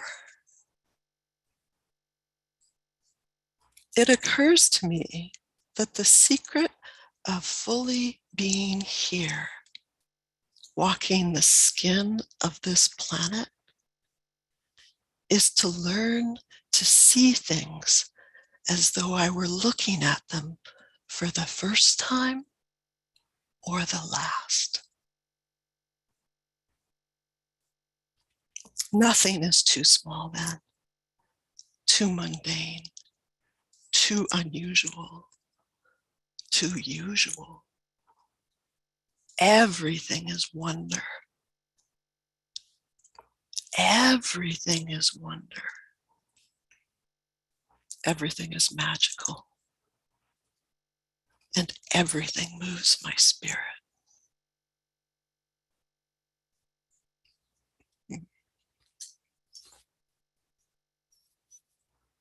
So just take a moment right where you are.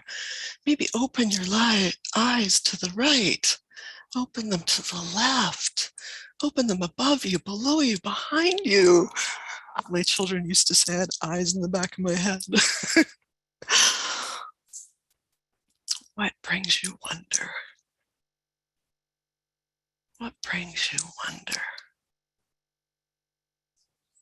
Savor it all in.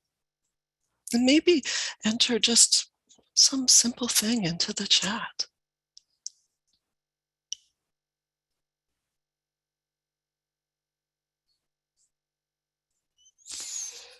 So I will send the book. The book is actually here. I don't know. It's Richard Wagamese. It's called Embers. His reflections on Ojibwe's meditations. You can find it in there. Richard Wagamese. Color orange of an admin file. You can be amazed at that. The bark peeling off the birch, the sea and the wildlife. I'll show the book again. Yes, absolutely. There you go.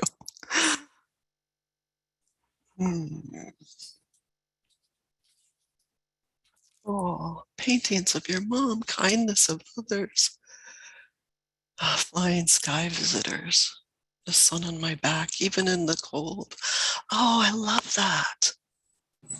Because what's primary in our attention, whether that be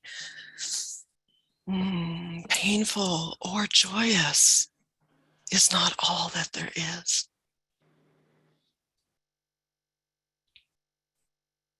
And so it's this invitation for us to hold things more widely,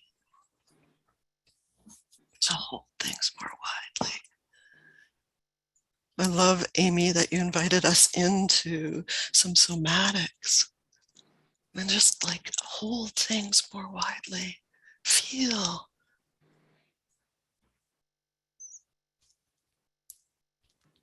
One of the most treasured gifts I received when I was wee, like maybe 4 or 5, or maybe as much as 6, was a globe, a bank. So it was a metal globe. And the person who gave it to me was one of my very first teachers, a man from China. And when he passed it to me, he said to me, "May you one day hold the entire world in your hands. May you one day hold the entire world in your hands."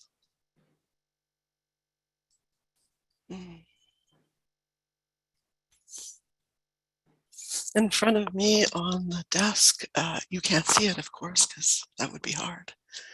But I have a stack. I'll lift them up a little.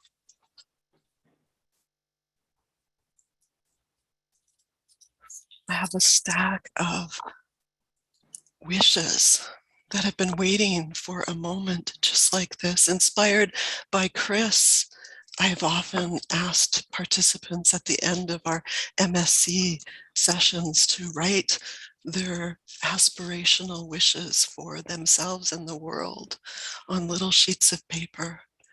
Then I collect them and save them and wait for these moments for which we might all need them.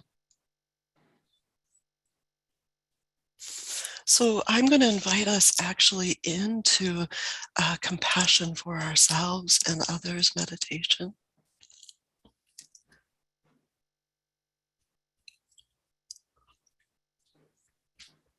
In a few moments. And then I'll share some of these wishes, which may feel familiar, may inspire, may help you understand that we all have the whole world in our hands.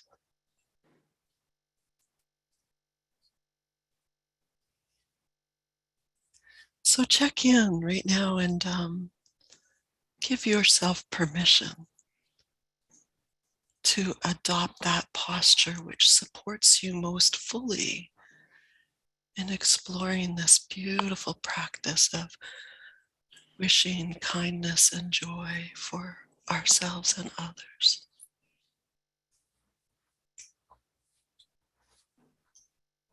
And I invite you in particular to pay a really exquisite attention to the anchoring of your being in this environment, in your environment, in this loving, good company.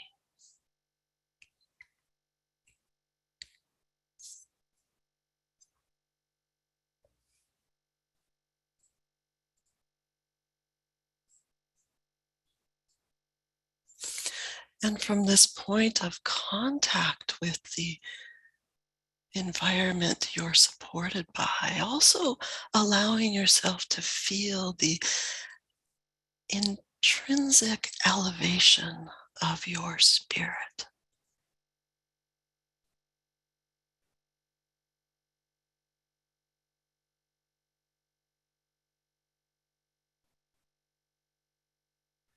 Perhaps you want to take a few relaxing, soothing breaths. Or perhaps you want to actually expand your body, widen your seat, and pull your energy in a little bit. Or maybe there's some other way that's yours and yours alone in this moment that allows you to feel the pulse of your own presence and the pulse of the world, whether it be through sight or sound or touch.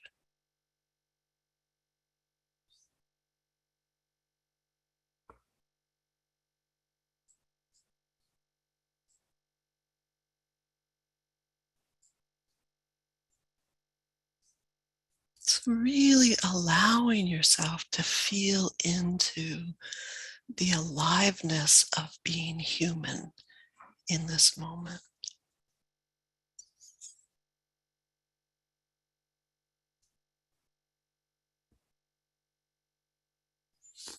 However it's expressing itself to you.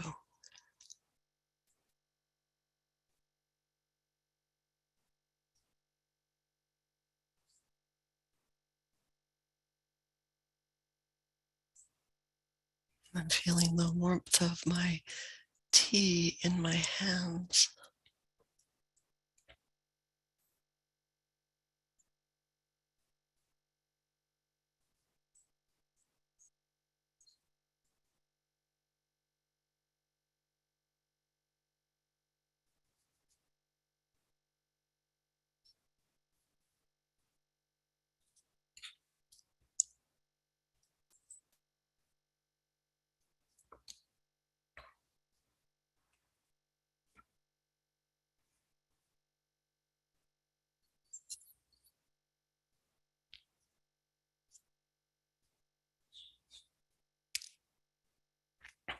And then quite deliberately, if you're willing,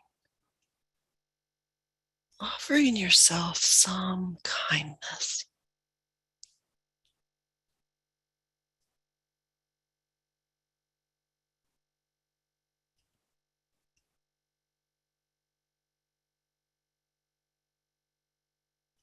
Maybe it's allowing yourself to savor the sparkles out the window, or to touch yourself in a way that feels soothing, or to take a sip of your tea, or to even allow yourself the freedom of mind wandering to something sweet and joyous.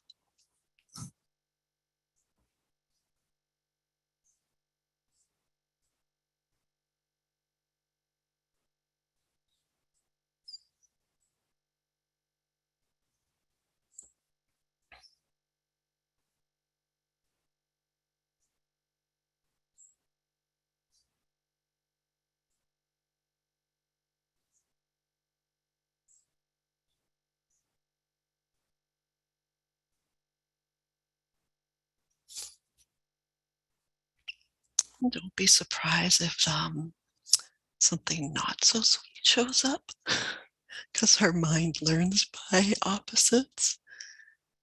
You don't need to push it away. You can be amused at the um, cleverness of the mind, and just allow yourself to the degree it's possible, let that go and choose again, to begin again, to offer some new kindness to oneself.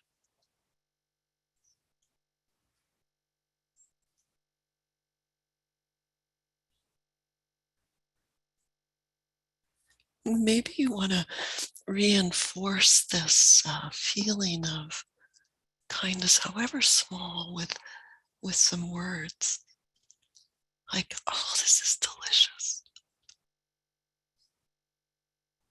or "Oh, it feels good."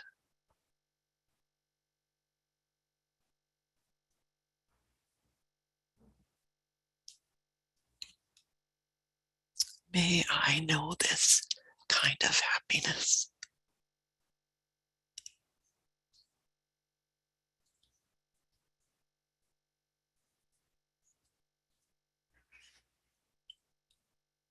And maybe it's not words at all, it's just a felt sense of,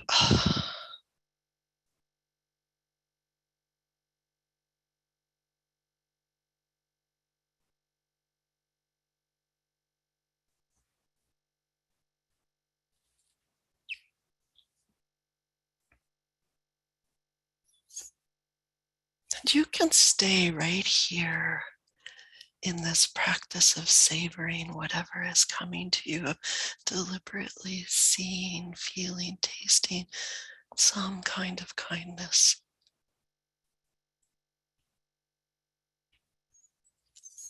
And if it feels possible, or if it's happening automatically, just allowing for your heart and mind to open to any persons, places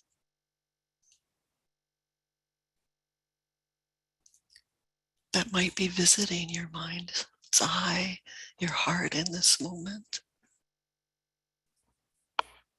And when that kind of memory or imagining kind of visitation arrives, just offering something good, some kindness.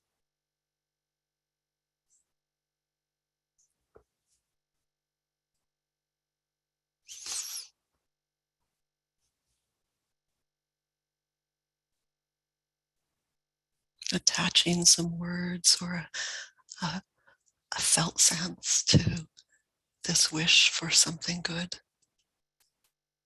May you know this peace and ease. May you know joy. May you truly be happy.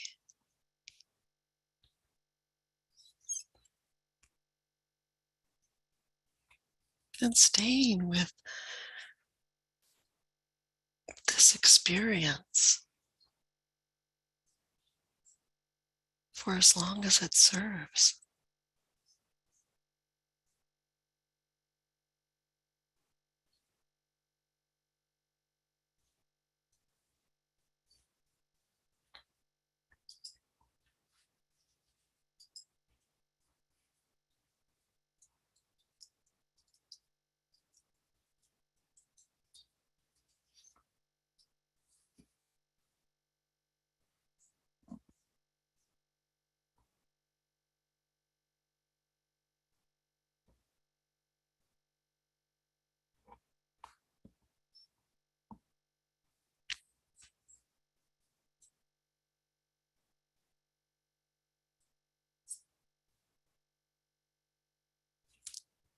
And sometimes when I engage in this practice, I get flooded by too many visitors at any one time.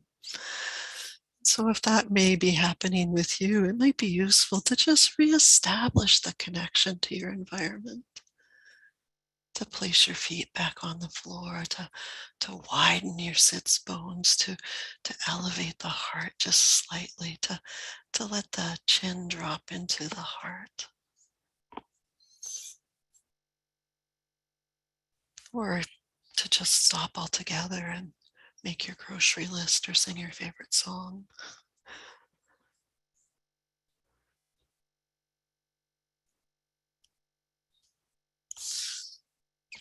Another strategy that's been useful is just to say one at a time. Just one right now. And then notice what's most prominent and offer your heart, your kindness, your good wishes to that one.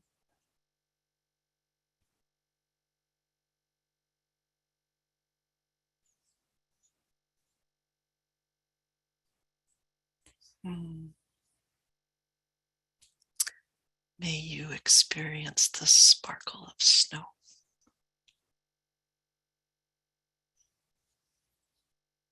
May it delight your heart.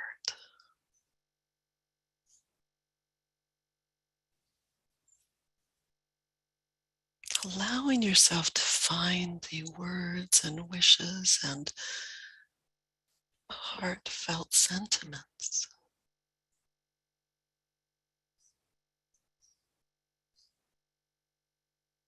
that might just land in another's heart.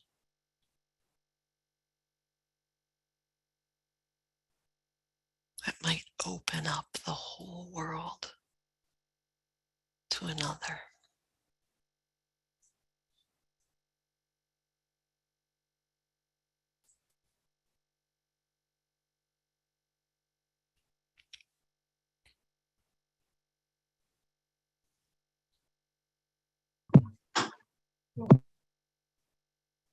Hello, just hello, whoever's coming up.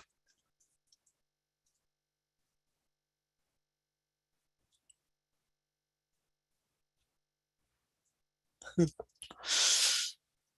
also don't be surprised if someone that you maybe really don't want to see right now shows up in your field.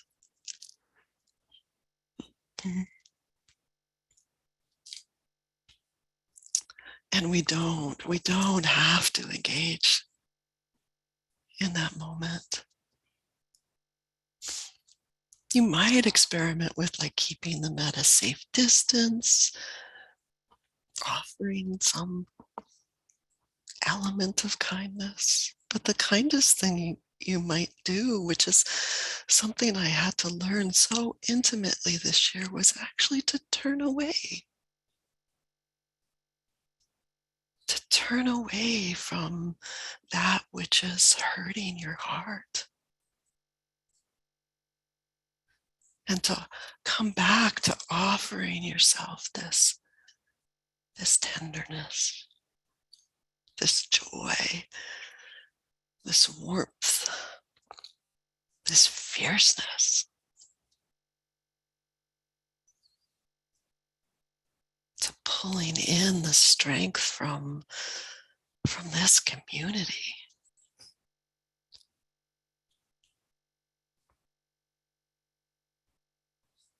To trust that if you have to turn away in this moment, that somebody else has got your back.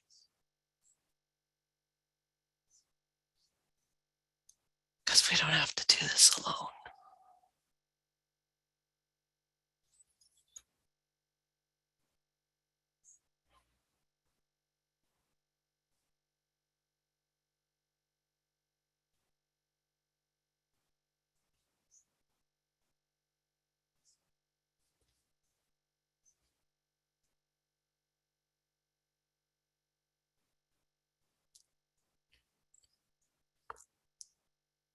And remembering that we have the strength and the spirit and the ability to just rest when we need to rest.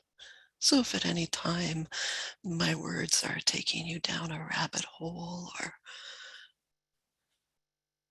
or just let go for a minute. Let the front of your body rest into the back of your body, into the strength of your spine that Amy reminded us of.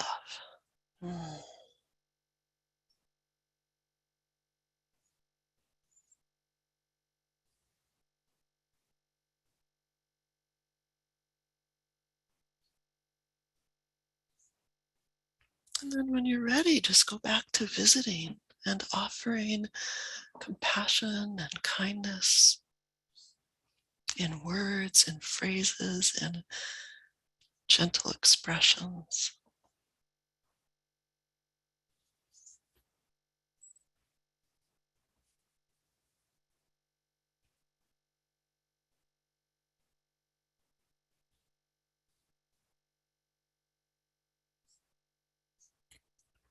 May you and I, may we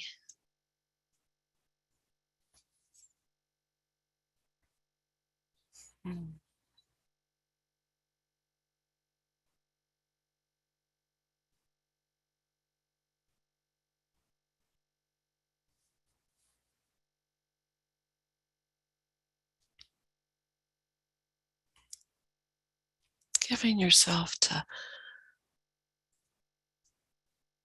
the idea of personalizing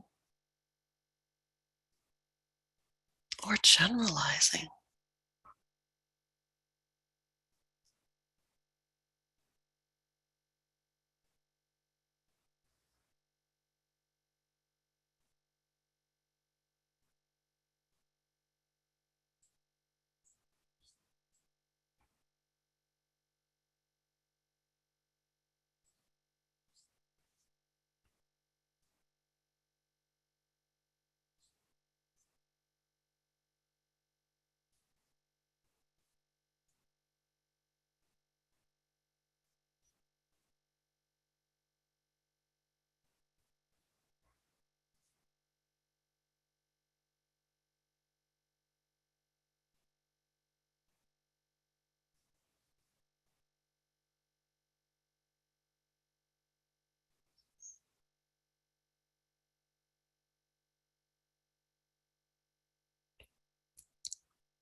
I'm often amazed at the power of the mind to remind us of so much. And also the power to drop in and underneath into that greater awareness that can hold it all.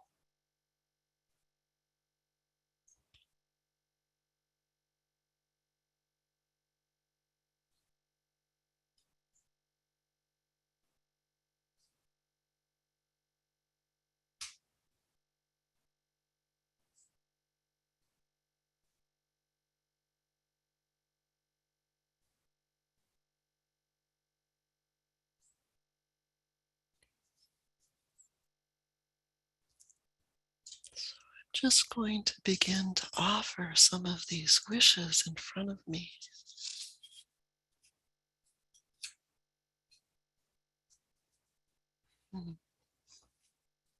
May I have ease. May I have ease.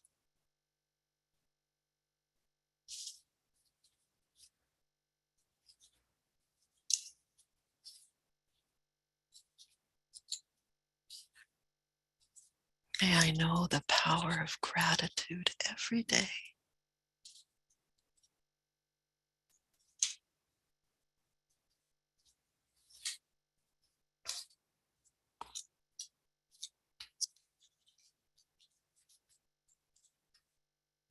May you continue to grow in self-compassion.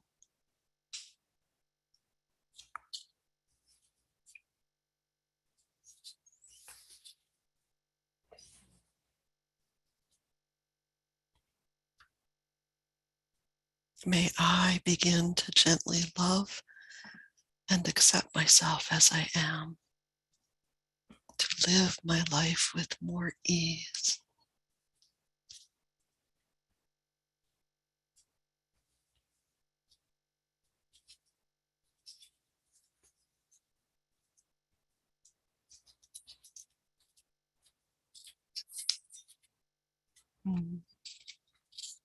May I be loving to myself.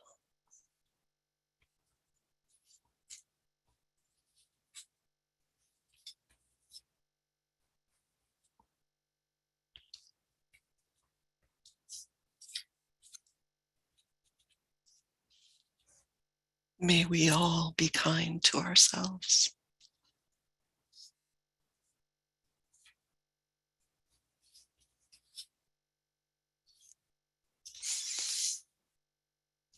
May we all know that we are enough.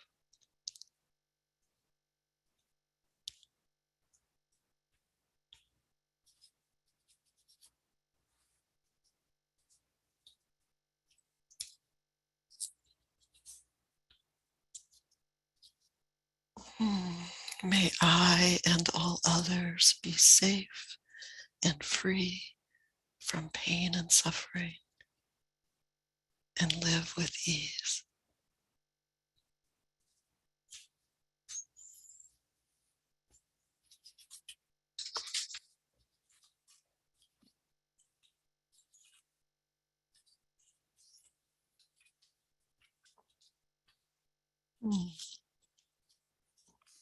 May I relax.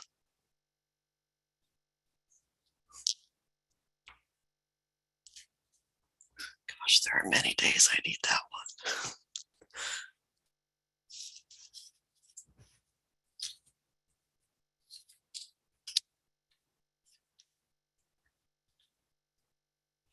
one. May all beings in the world awaken to their deepest purpose.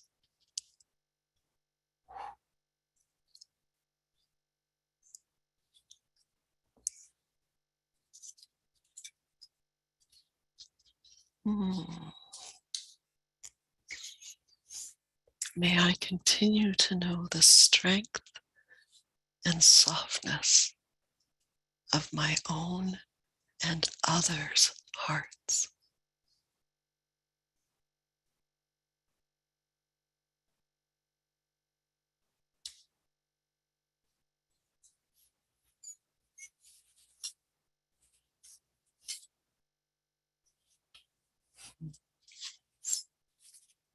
May I let myself be.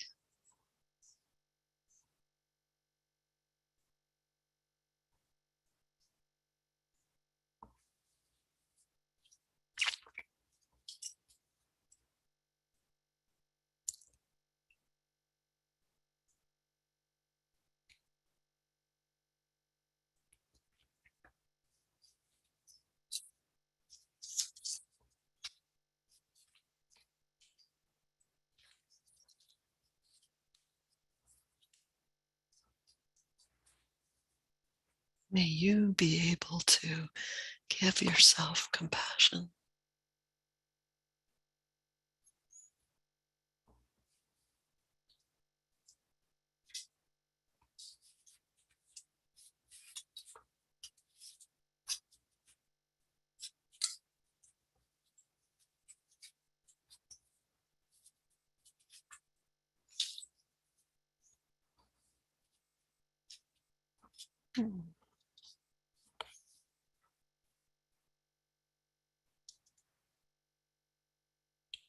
May others find peace in their choices.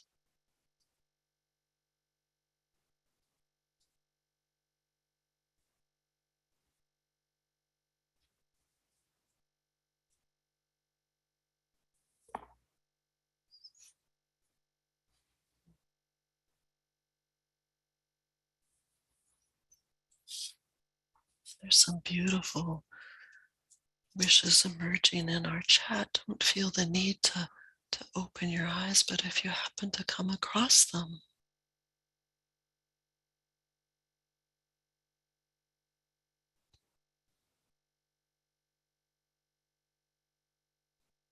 may I learn not to write the story before it unfolds. To be curious to what may come my way.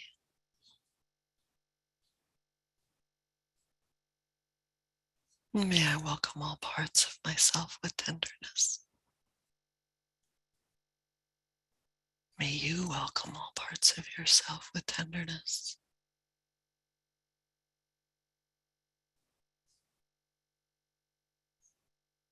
And so just allowing yourself to rest here in your own deepest aspirations and wisdom.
And if you're willing, I'm just going to offer you a few phrases from the poem by David White called Everything is Waiting for You.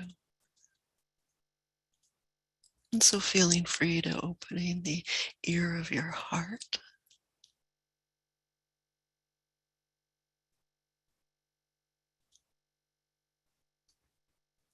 And you know, as teachers, we offer others what we need ourselves.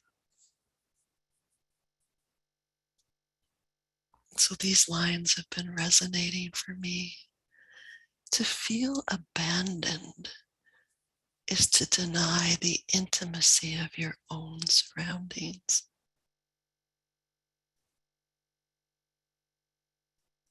Surely even you at times have felt the grand array, the swelling presence, and the chorus crowding out your solo voice. You must note the way the soap dish enables you, or how the window latch grants you freedom.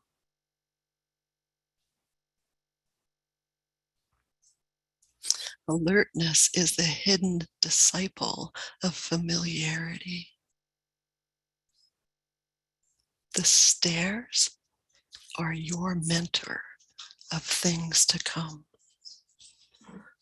The doors have always been there to frighten you and invite you. And the tiny speaker in the phone is your dream ladder to divinity. Put down the weight of your aloneness and ease into the conversation. The kettle is singing even as it pours you a drink. And the cooking pots have left their arrogant aloofness and seen the good in you at last.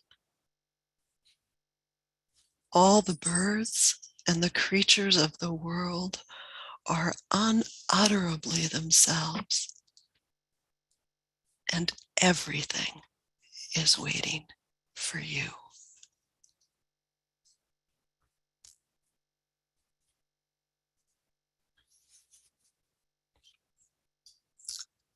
Everything is waiting for you.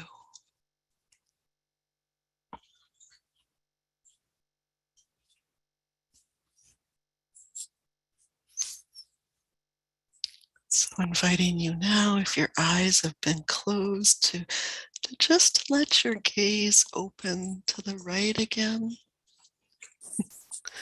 I have my four-legged friend here saying, "Are you done yet?" The left of you, above you, below you, behind you.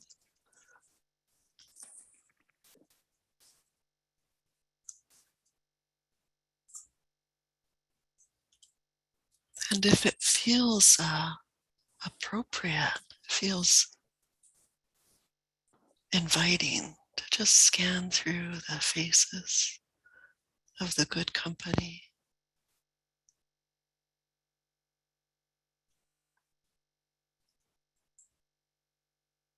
To let your heart offer gratitude to each and every person that's here and beyond.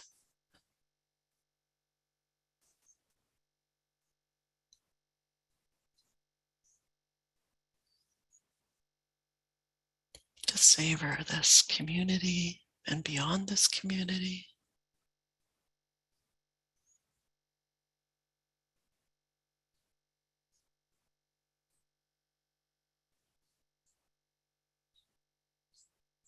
And I wouldn't be Canadian if I didn't say A at least once or twice. So thank you, A. Thank you, Chris and Kristen and everyone, all of our teachers, for the opportunity to be here together. Still, we end up here.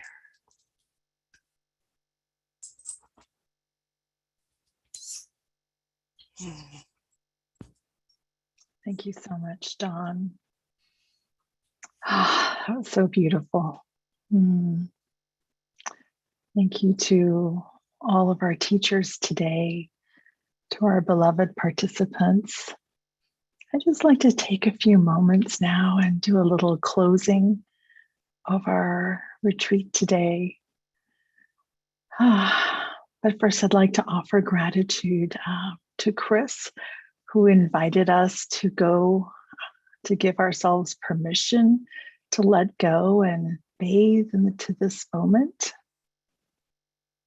And then with Amy, we took 9 minutes to just pause for those that we have lost, whether recently or a long time ago. Amy reminded us of the interconnection with love and grief. Amy, I must confess, you had me in tears for several minutes. Thank you for that. Gratitude of tears. And then we ended today's retreat with Dawn. Dawn asked us to look inside and see what makes us wonder and to hold things more widely. Deep, deep gratitude to all three of our teachers. And if we could just maybe take a moment now, maybe if it feels right to just close our eyes for a few moments, or maybe just soften our gaze into one particular spot. And let us breathe together.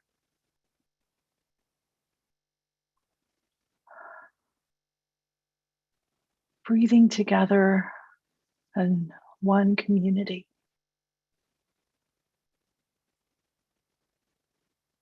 Breathing together, not those from different parts of the world, but breathing together in this one community, this one Sangha, right here in this moment.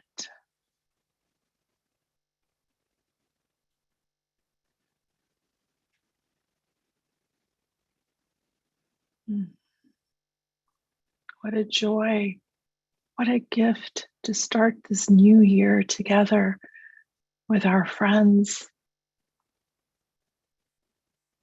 our beloved friends of compassion.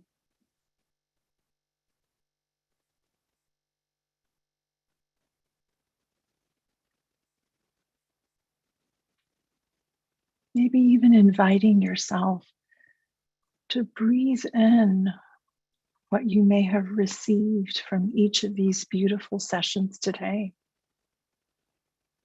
Breathing in what you would like to take back with you, what you would like to resonate, ripple through the entire 2022 or for the rest of your life. Taking a moment to notice that.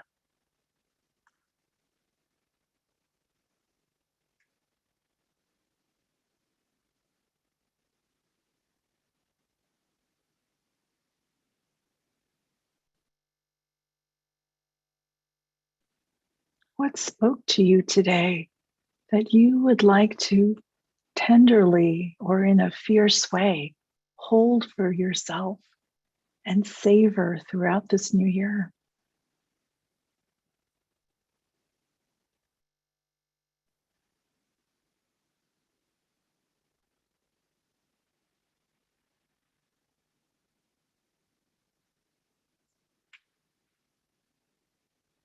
Letting the wisdom from today to really be soaked in, to be absorbed into every fiber of your being.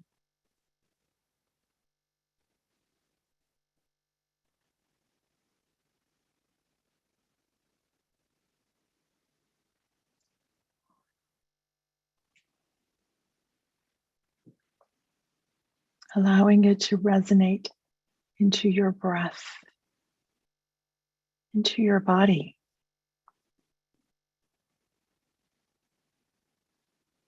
If it feels right, you can even put a hand or two on the heart or some other place on your body and just listen to your heart. Listen to your heart song.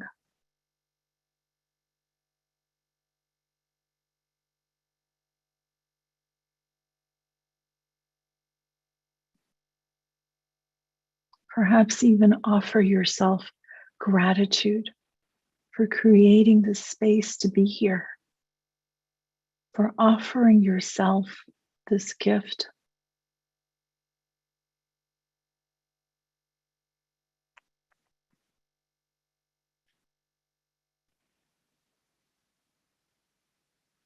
Opening up to receiving, letting go into savoring.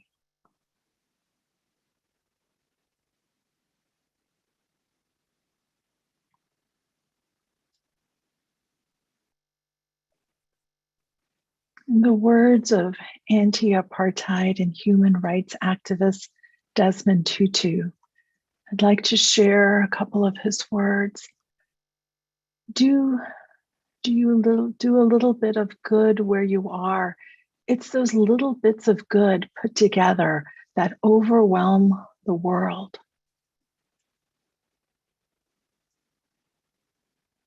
So now, if your eyes were closed, opening up your eyes, perhaps looking around your space, if it feels right, stretching your body,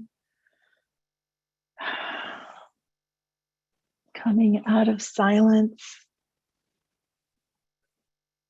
And if it feels right to you to use the chat box, I'd like to ask you, what really moved you during this retreat? So if you're comfortable, if you could put it into the chat box and share with all of us today, what really moved you? What spoke to you in this retreat? Maybe it was one thing, maybe it was multiple.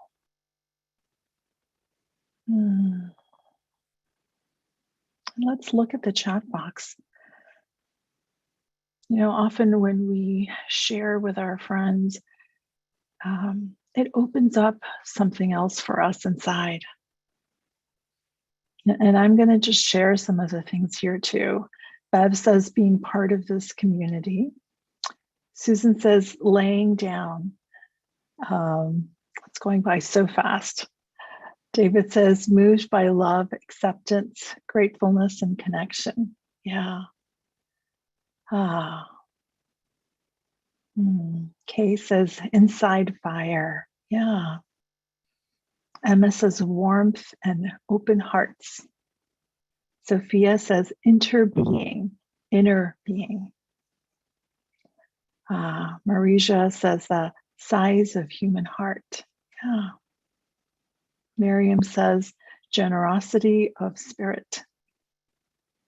Julie says the snippets of poetry, the holding grief and loss, the gorgeous inner being. Yeah. Karen says, thinking about what brings me wonder and savoring that.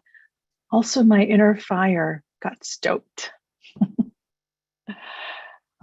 Kate says, hard to name one.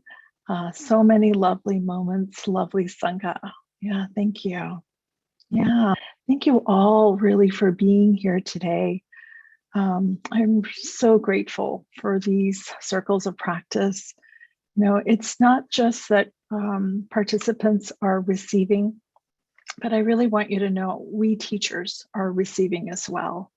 You know, we get emails all the time from participants of how they felt loved and held and supported throughout the pandemic. But please know that it's the same for us teachers. When we are teaching these sessions, it's truly a moving time. It's truly been supported. So I really want to show my gratitude for everyone, whether you have attended once, maybe you're thinking about attending, or you're those that attend every single day. And I know some of you attend multiple sessions each day. So I really want to appreciate that. Thank you. I'm going to once again put in the chat box the link if you have not registered for these classes and you would like to, or if you just feel moved to show your gratitude through a donation for the Center for Mindful Self-Compassion, please feel free to do so. And please know we have 3 free meditations every single day. They're at 5 a.m., 7 a.m., and 4 p.m. Pacific Standard Time. We would love for you to be there. From January, we're also offering monthly BIPOC sessions the first Thursday of each month at 3 p.m. Pacific. So I will be leading next Thursday's session, and I would love for you to join. We also have weekly LGBTQIS+ sessions every Monday. So love for you to attend those. Both of these are affinity groups for just those that identify in that affinity. But everyone else is welcome to join the general meditations. So now, with a closing of our session, I'd like to invite you, if you would like, you can unmute. And if you would like to say goodbye, please feel free to do so. Bye, everyone. Bye. Bye. Thank you, Leva. Thank you. Happy New Year. So, Bye, everyone.